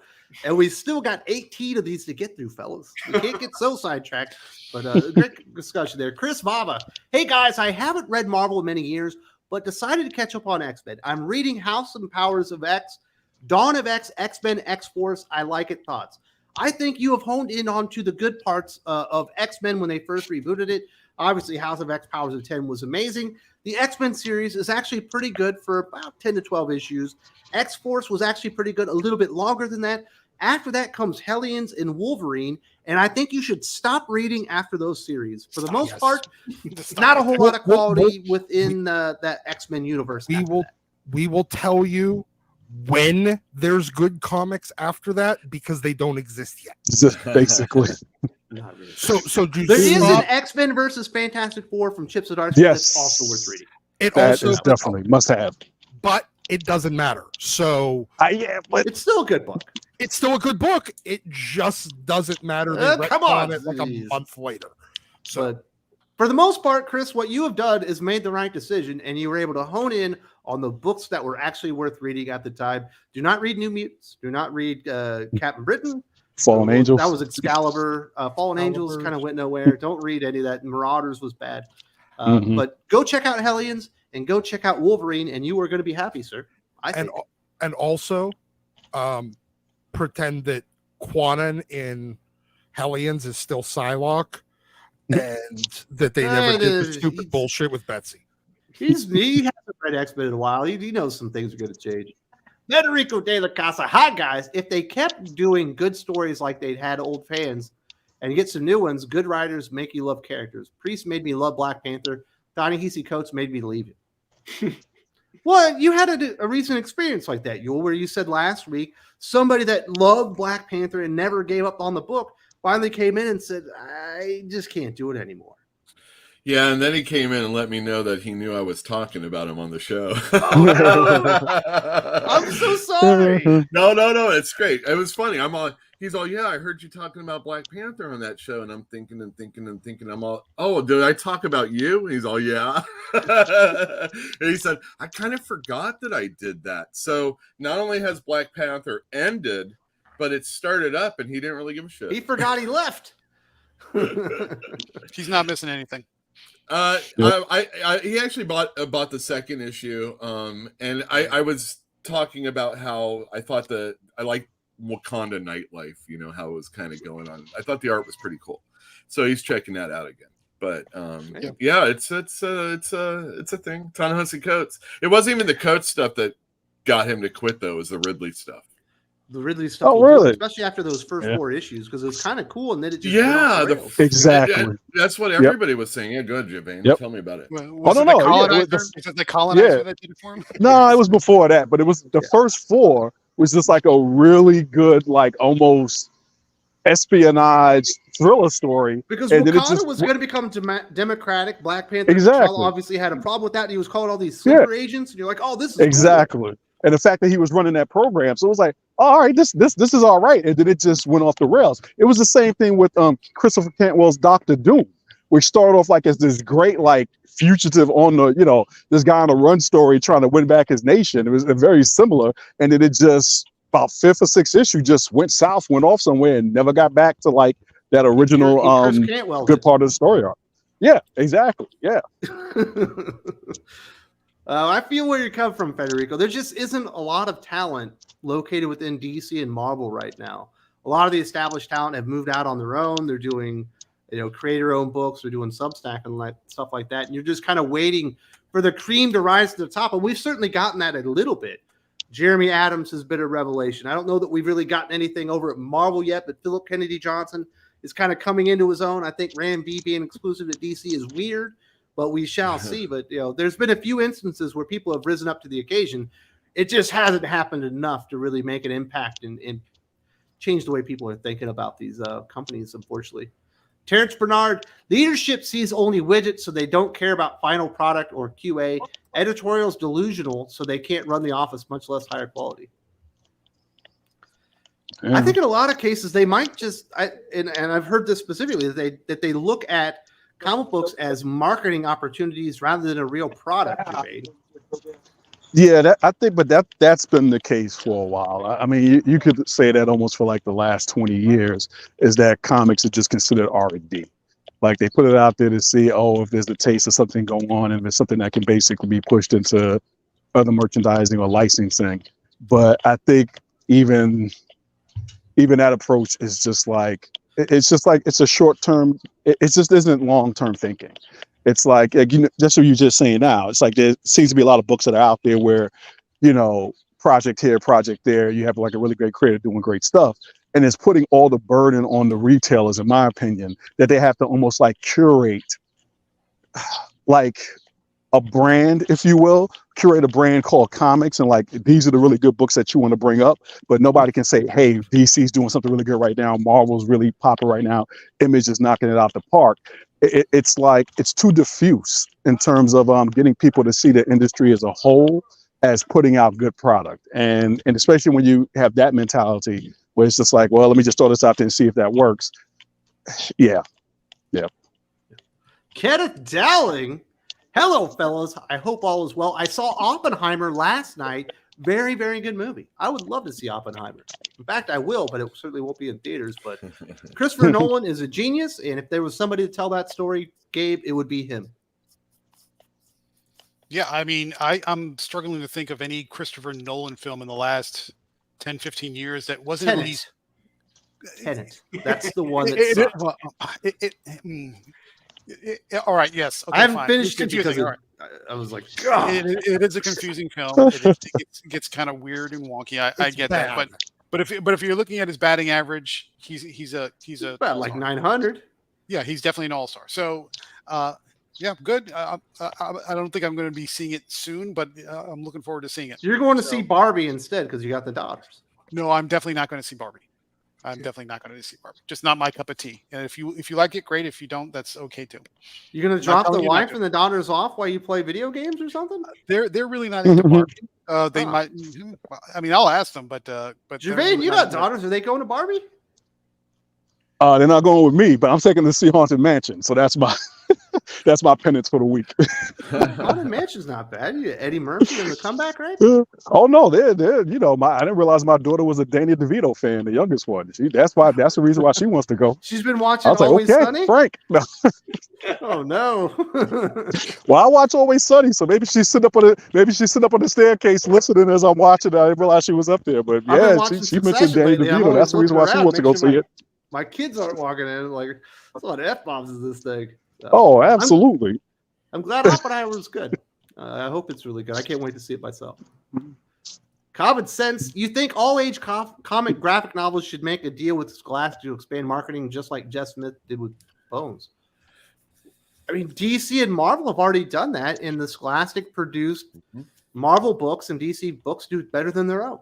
So, yeah, I think they should probably just send it all over there and try and grow up their characters and make them bigger. Yeah, I think the challenge there is Marvel and DC don't have a good handle on what all ages mean. So when you're putting out like I Am Not Starfire and Yeah. it's not and Nubia, the Nubia real one, and that is not age appropriate for kids. So yeah, I think they have a struggle there trying to find the line between what is appropriate for something like Scholastic versus not.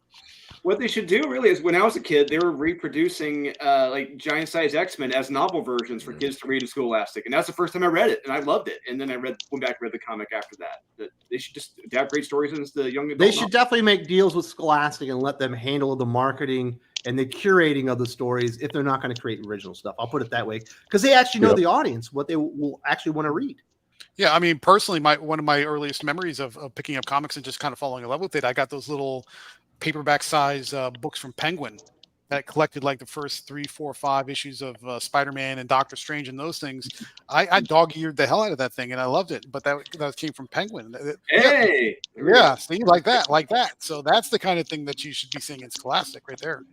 Absolutely. Yep. Federico de la Casa says, I remember in the 90s, the variant covers were an added bonus. You get yes to sell more. Check X-Men #1, but it was still Claremont and Jim Lee. It still sells. That's the thing, Doc, is that the variants and all this stuff should be an added bonus that throws a little cherry on top. It shouldn't become the whole meal at this point, but we don't have the good stories that really are keeping up their end of the bargain. Well, yeah, that's correct. You know, people talk about variants in the 90s. It's there's nothing. It's nothing. The worst, most egregious thing was when Gen 13 did 13 variants. That was the most egregious thing of the 90s. We were and shocked. Even then, I know. And even then, the only way to get all 13 was to buy the red box or the black box. You couldn't get most of them. They had like 4 variants in the store. But now, fuck 13. That's what they're doing on issue 6. Which was your favorite one of those, though? I loved actually, there was 2 that I love. They did a chromium one, and they did as far as I can tell, the first draw your own, like blank cover, sketch cover. That was your favorite one? I liked the novelty of it, but although because it was unique, although I think my favorite is still probably the Pulp Fiction one. Oh, that one's a good one. I like the Janet Jackson one with Jason Pearson, of course. Yeah. Oh yeah, that was a good one. And the Ghost Rider glow in the dark cover was great. Greetings to the Thinking Critical team from San Diego Comic-Con. Hollywood's absence is heaven, already close to selling out.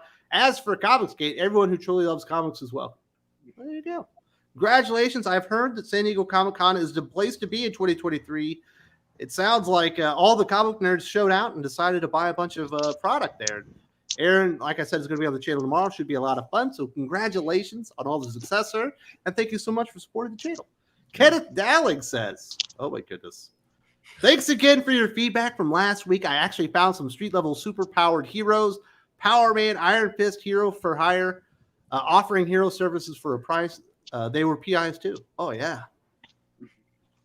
But if he's looking for a good street-level comic, check out Chase from DC. It actually was good for the first year. Isn't that J.H. Williams the third on art on that, I think? Yep. Mm-hmm. Yep. Yeah. Mm-hmm. Early days. Yeah, that was good stuff. Luke Cage, Hero for Hire is absolutely awesome. Dude, that's that, and then with Jessica Jones, because she's a PI also, that would be the book. Just keep doing it again. Stupid. Whatever. Well, he's too busy being mayor. So Well, I mean, I understand that now, but He was so much better damn. when he had like the outfit and the kind of the black exploitation, had this really cool look to him, and I don't know, he had the weird headband for no reason there, Jermaine. Yeah. I mean, the original Luke Cage look, for whatever reason, Power Man look, it just works. I'm sorry, It's except great. for in the TV show, but it works. It's like the whole Cage version. It just made him look just average. It just didn't really do anything for him. dude, Yeah, like a dude. Green could really draw a Power Man and Iron Fist. That guy's really good. Look, Sanford I'm Green. not trying to say that Marvel has a misunderstanding of racial issues. I might not be saying that, but also at the same Sweet time, Christmas. What are you talking about? exactly. By Odin's fade. I love that blaxploitation era of film, like that from the late 60s, 70s on through to like the early. I love that era of film, and I think Marvel grossly misunderstands how beloved and how popular that era of film really was, especially at the time. So for them to kind of like start making these changes to somebody like a Luke Cage to say, well, we have to distance ourselves from that era because that's problematic. I DC think they're did the same really thing to Black Lightning. I think that's cool. exactly. I think they're really missing out on misunderstanding what is the social popularity of that era and what that character means to that era, and how by taking that character out of that era, you're basically neutering kind of some of the things that make that character special. Because the first 12 issues of Black Lightning, you get that first trade of the original run. That joint is vainglorious. I'm sorry. I got so much more respect for Jefferson Pierce with that version of it than the ones I've been exposed to since. I love that era of storytelling, and they're missing out by trying to stay away from it. Taking his hair away is the worst thing you could do for Black Lightning. That guy, Amen. Jerry Curl all the way. Federico Taylor Casa. In Japan, when a new manga comes out, even by a big name, they always say that they hope the readers will like it. These nobody writers antagonize fans effort. Well, we're talking about Japan, though. They're very polite, right? Oh my goodness. It feels like you're being racist here somehow. I am not. Well, you're just kind of stereotyping Japanese people, aren't you? I'm not talking Earlier about you the said Yakuza. you thought I used chopsticks because I was in the Philippines. I'm sensing a pattern with you here. That's all I'm saying. Well, you say one Jerry Curl joke, and now you're labeled. Hold on. We all know the reason why, in Japan, when a new manga comes out, it's because it comes with a piece of sushi. Oh. That probably does, but it's just a different culture when it comes to into the relationship between the creator and the customer. I don't know how we got here, but I think it's been a net negative basically for the entire industry. Can you imagine what Dolan, aka Drew, would be doing if he was out there saying, "Fuck you guys! I don't care what you think. You better buy my book." I wouldn't be here right now. Exactly. I would be, yeah. Sean would have fired you. Yes, exactly. You don't play around like that. Terrence Bernard, they limit sales volumes, rehab by pricing. Absolutely. Every time you do the big price increase hike, you're actually contracting or constricting the amount of available customers, period, in my opinion. Yes. And they don't have enough customers today to do that anymore. When they first started doing it, it was partially a cash grab. To a degree. I mean, it took them a long time to actually go from the 9 cents up to even $1. It took a long fucking time. But now, then they started a vicious cycle that inevitably ends with literally one guy buying a comic book for $100,000 a month, like some obscenely rich guy. Dallas Moderman, my problem with comics is that none of my friends care, old or new. We spend more time talking about manga and anime. My time and money shifted over. Did your vein just get run over? No, they just missed me. Hold on. Okay. He was definitely out in traffic. I hope he's not running. Well, he's Chicago. It might have. Well, that's the thing, Yule, that drives you in there. The great thing about the comic book medium, obviously is the best storytelling medium in the history of the world, but it's all the great conversations that you get to have with people, and you get to meet people like Doc, who's completely full of crap, and you get to meet people that are really genuine, like Yule, or a little bit racist. You never know. Oh shit! In Berkeley, I am definitely the most. No, and Doc, we're gonna have to get together sometime real soon because I want to have a full-on just conversation about comics someday with someone that can do it. Harsh. Yeah, we're gonna. Sorry, guys, that was not a slam on anybody. What I mean is, like, the deep dives. Racist and rude. That's all I got to say. This guy is an asshole. This is what you come to Fantastic Comics for. Let me tell you.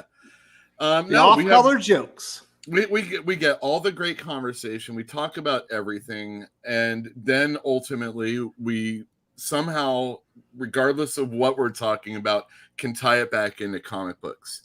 And maybe a story, we're lamenting about something that isn't happening to the character now or whatever. And these are the things that are really exciting to be a part of, being able to share something with another person, especially when they come back and they say, wow, I really like that. You got them.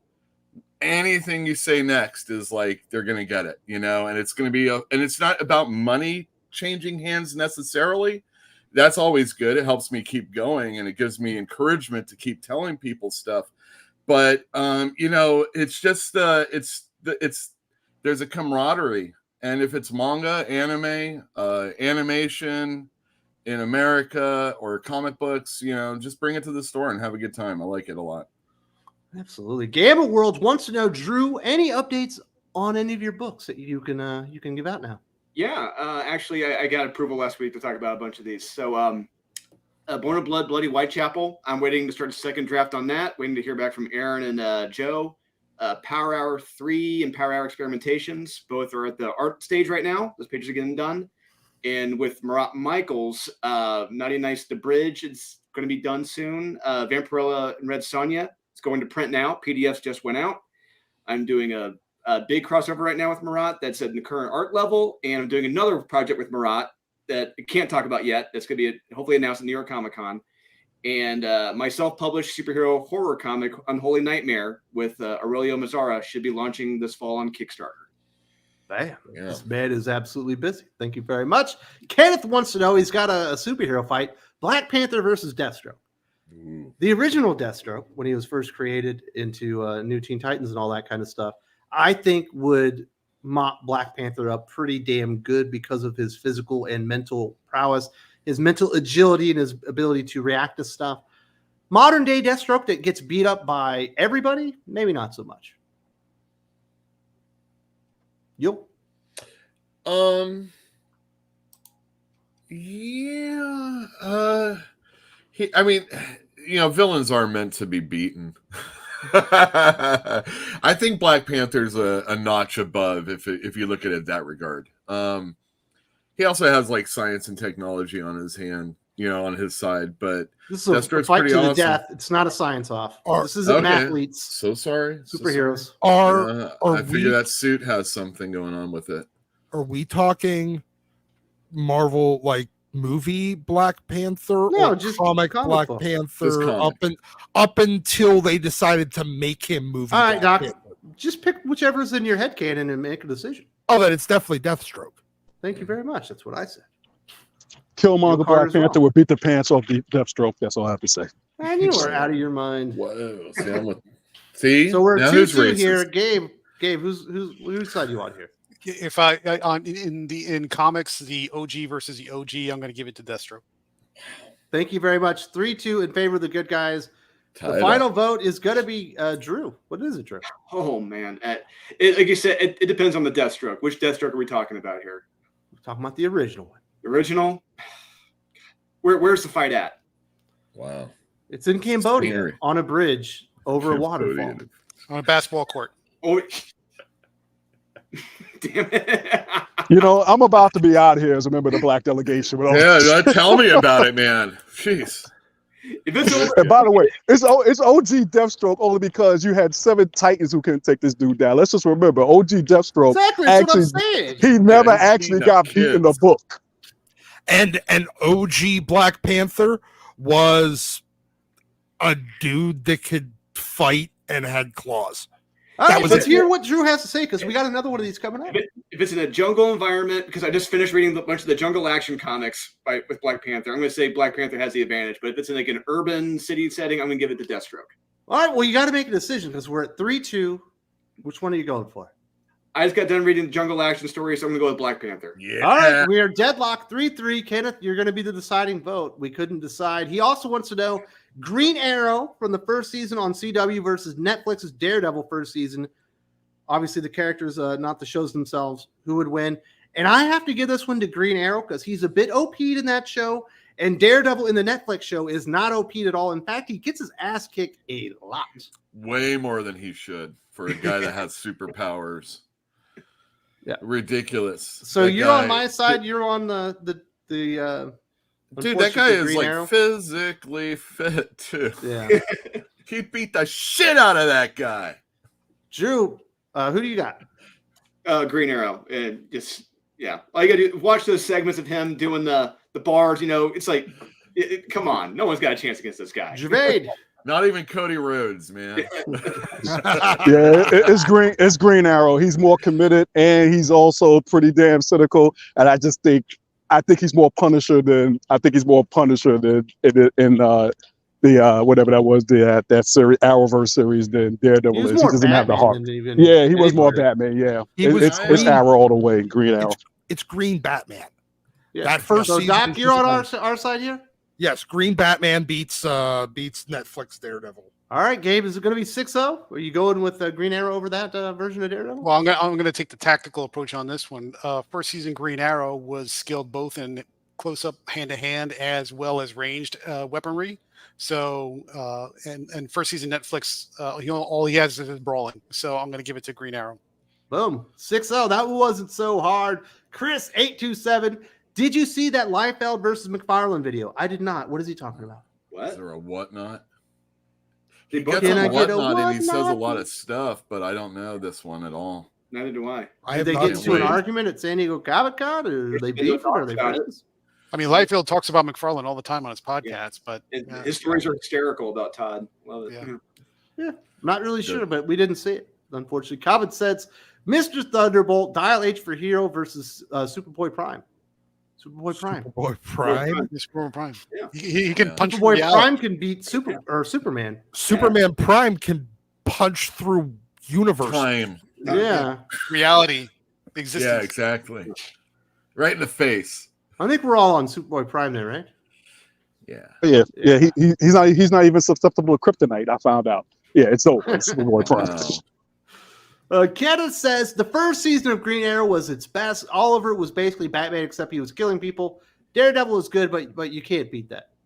No, the first season of Daredevil is better than the first season of Green Arrow, but as a competent superheroes, he's far behind where Oliver Queen is when he shows up and starts saving people. Yeah.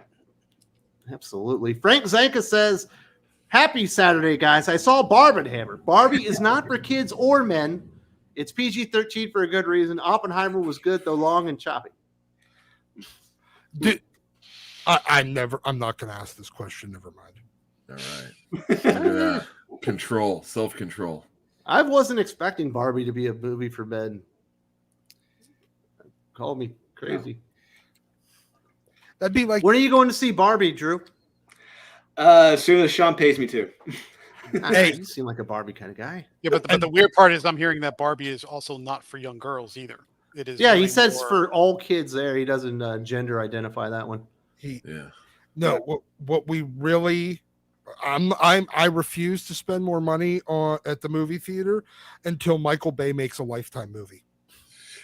Well, there you go. Right, It'll yeah, keep you out of the right. theaters for a while, but I hope you enjoyed Oppenheimer. I'm actually looking forward to it. Christopher Nolan's genius. I really like Dunkirk. Obviously, that was something that was obviously more based in a historical event. So, Diary Reviews picked up Spider-Man 2099 Omnibus in Dixon's Moon Knight Omnibus Volume 1. Also, Oppenheimer is Nolan's magnus opus. It's a great character study film. Nice. Mostly positive reviews so far for Oppenheimer. Mhm. Man. So which one's the better pickup there, Yule? Do you congratulate him on Spider-Man 2099 or Dixon's Moon Knight. I'm not. I like Sienkiewicz on Moon Knight. So overall, I didn't really read Chucky on Moon Knight. And then Spider-Man 29, it's got that great Leonardi artwork, but it's Spider-Man 2099. I personally would not have gotten any of these, but probably Spider-Man 2099 overall. You don't like Peter Spider-Man David. 2099? Peter David, Leonardi, good stuff. It's the 2099. It wasn't that great. Any of that stuff. Not really. Yeah. I mean, it's good, and if you like it, there's if you nothing like wrong it, with that. get the stuff you I love. mean, It's just this you is was not the a- omnibus guy. I thought he was going to come in with some nuggets. Exactly. I mean, it's just He came in with nuggets, all right. I'm interested in that Moon Knight. I'd probably read it now, but there's no way I'm spending $125, $150 for it. I've got it at home, and I think I got it on Amazon for like $80.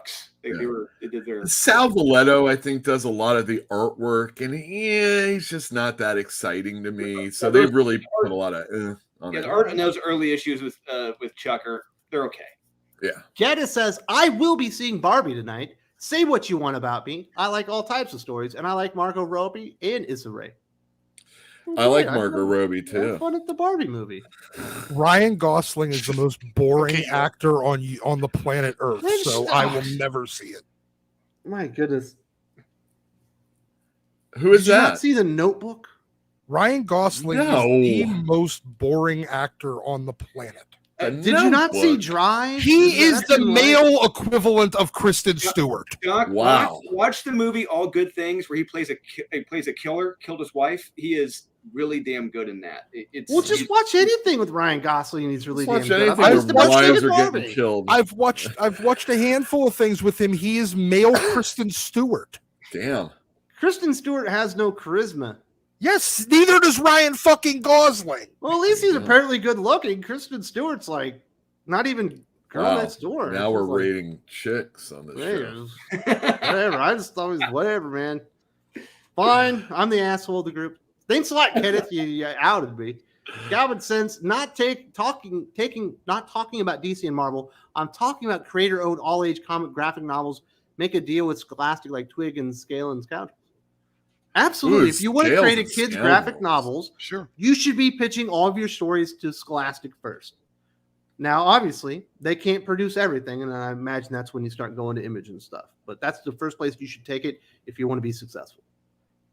Remember, Raina Telgemeier took Smile to Image Comics, and they turned her down, and then Scholastic Yeah. accepted her. Oh, They regret man. Can you imagine that? Huh. But absolutely, if that's the niche, if that's the market that you want to dictate your stories to, that is 100% the place to go, because they are the market leader, and it's not even in question whatsoever at all. They Although are I'm number not- one by a mile and a half.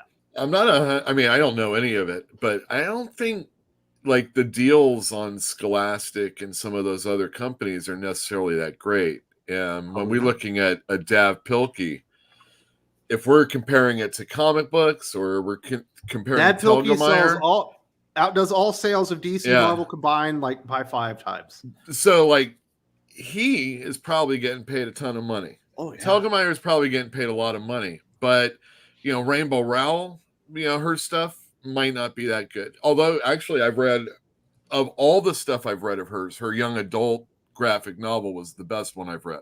Just to let you know. I bet you It's good because their She-Hulk sucks.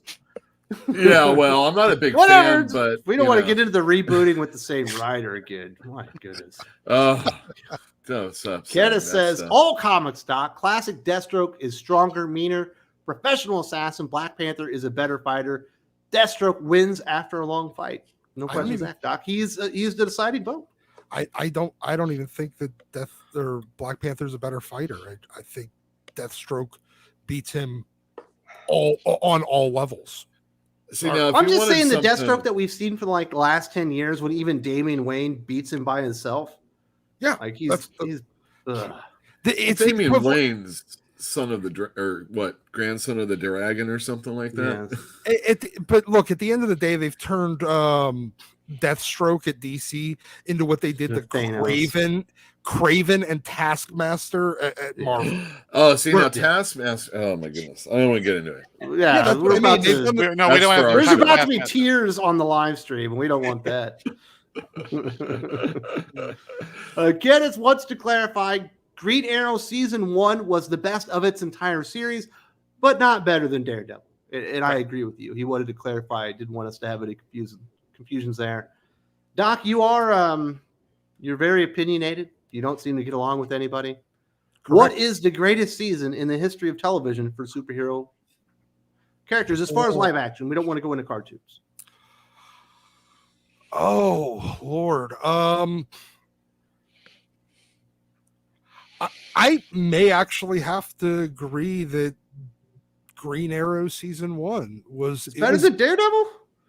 It's, you know what, the thing that Daredevil season 1 suffered from is that he didn't Never has the get costume. the costume. But you can make the argument that's the costume from the Frank Miller year 1 he told with JRJR. I get that. But he should have gotten his costume by like the midpoint. That would have been like if you turn that first season into like a 3-act structure, because it kind of was put together like a 3-act structure. He should have got it in Act 2, like near the end of Act 2, and had it for like the last 2 or 3 episodes instead of like not even for the final fight. He gets it afterwards. I thought the Flash season 1 was better than Green Arrow season 1, but maybe I'm insane. But I thought Daredevil was better than all of them. I like the choreography better in Daredevil. Oh, yeah. It was and you know what? It was taken more seriously than Green Arrow. Even though Green Arrow was taken very seriously, there were still some cheeseball things in it that felt, CW-ish. You know that hallway Daredevil scene? Yes. Yeah. There was like when they started getting like the group together on Green Arrow, so it was like season 3 or 4 or whatever it was.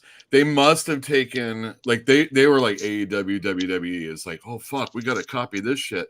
And they did like a big elevator scene where everybody was fighting, and I'm like, this feels a lot like Daredevil all of a sudden. Oh, and it was really good.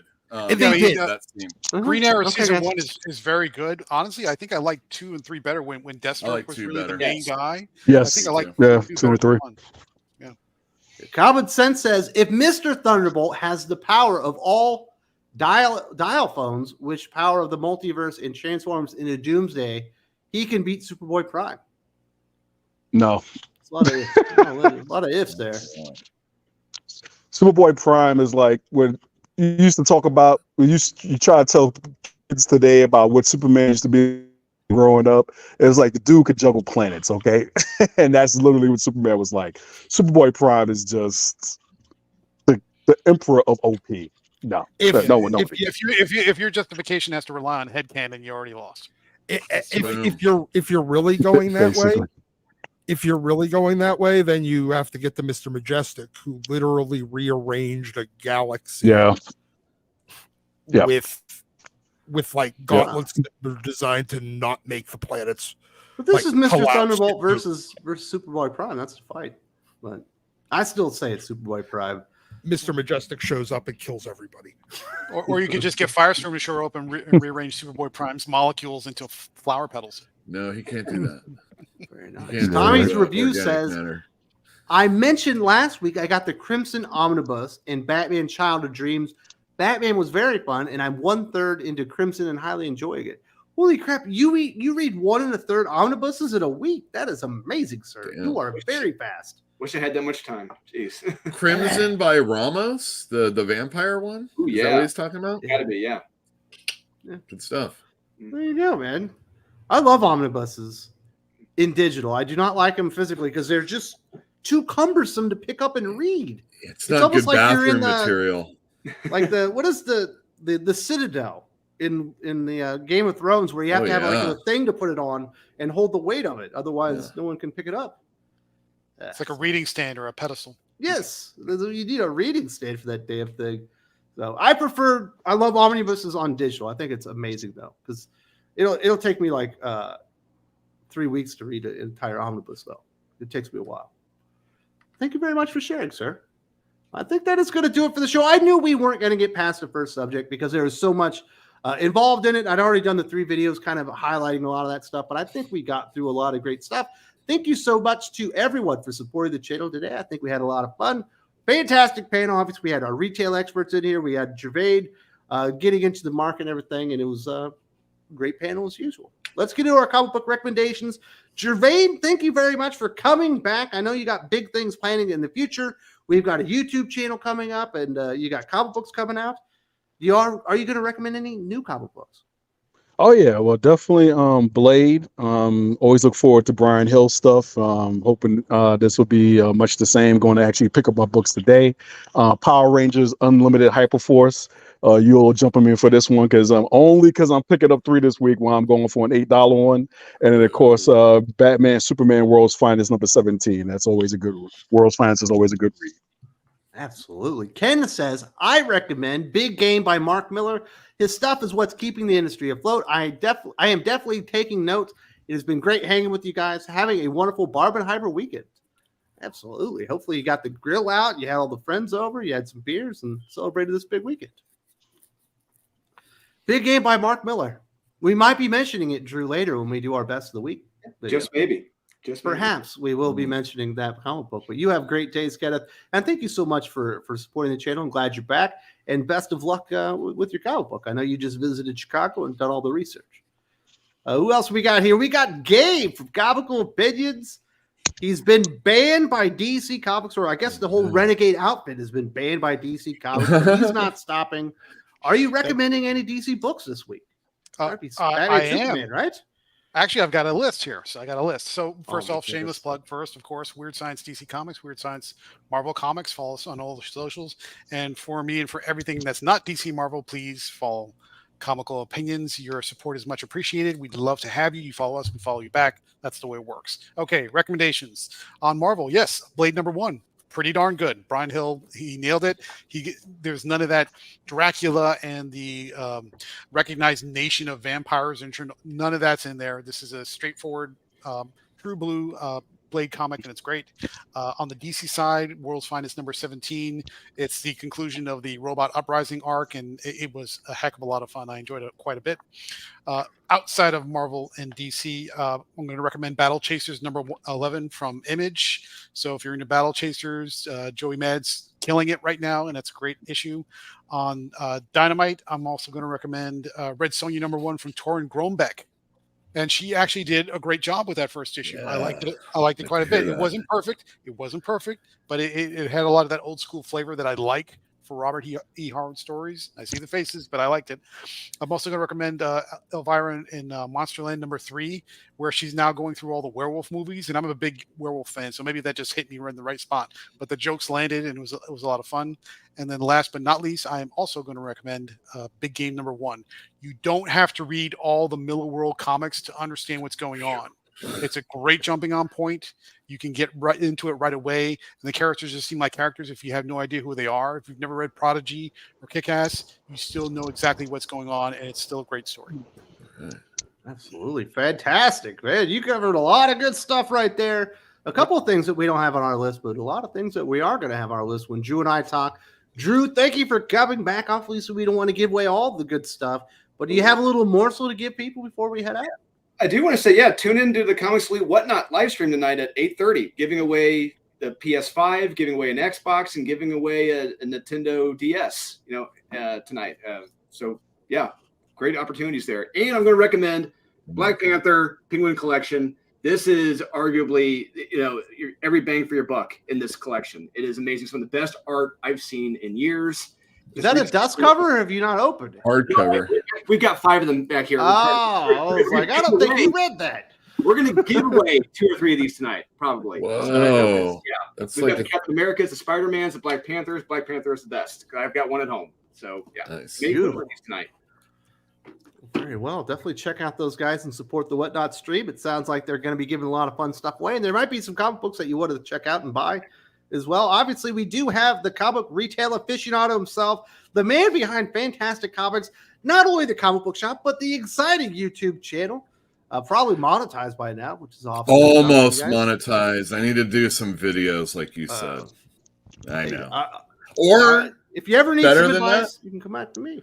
Or better than that, if like 5 or 10 of you just watched a few of my videos, they're like 2 hours long. If you just want more comic book talk from a store owner's point of view, that's a thing.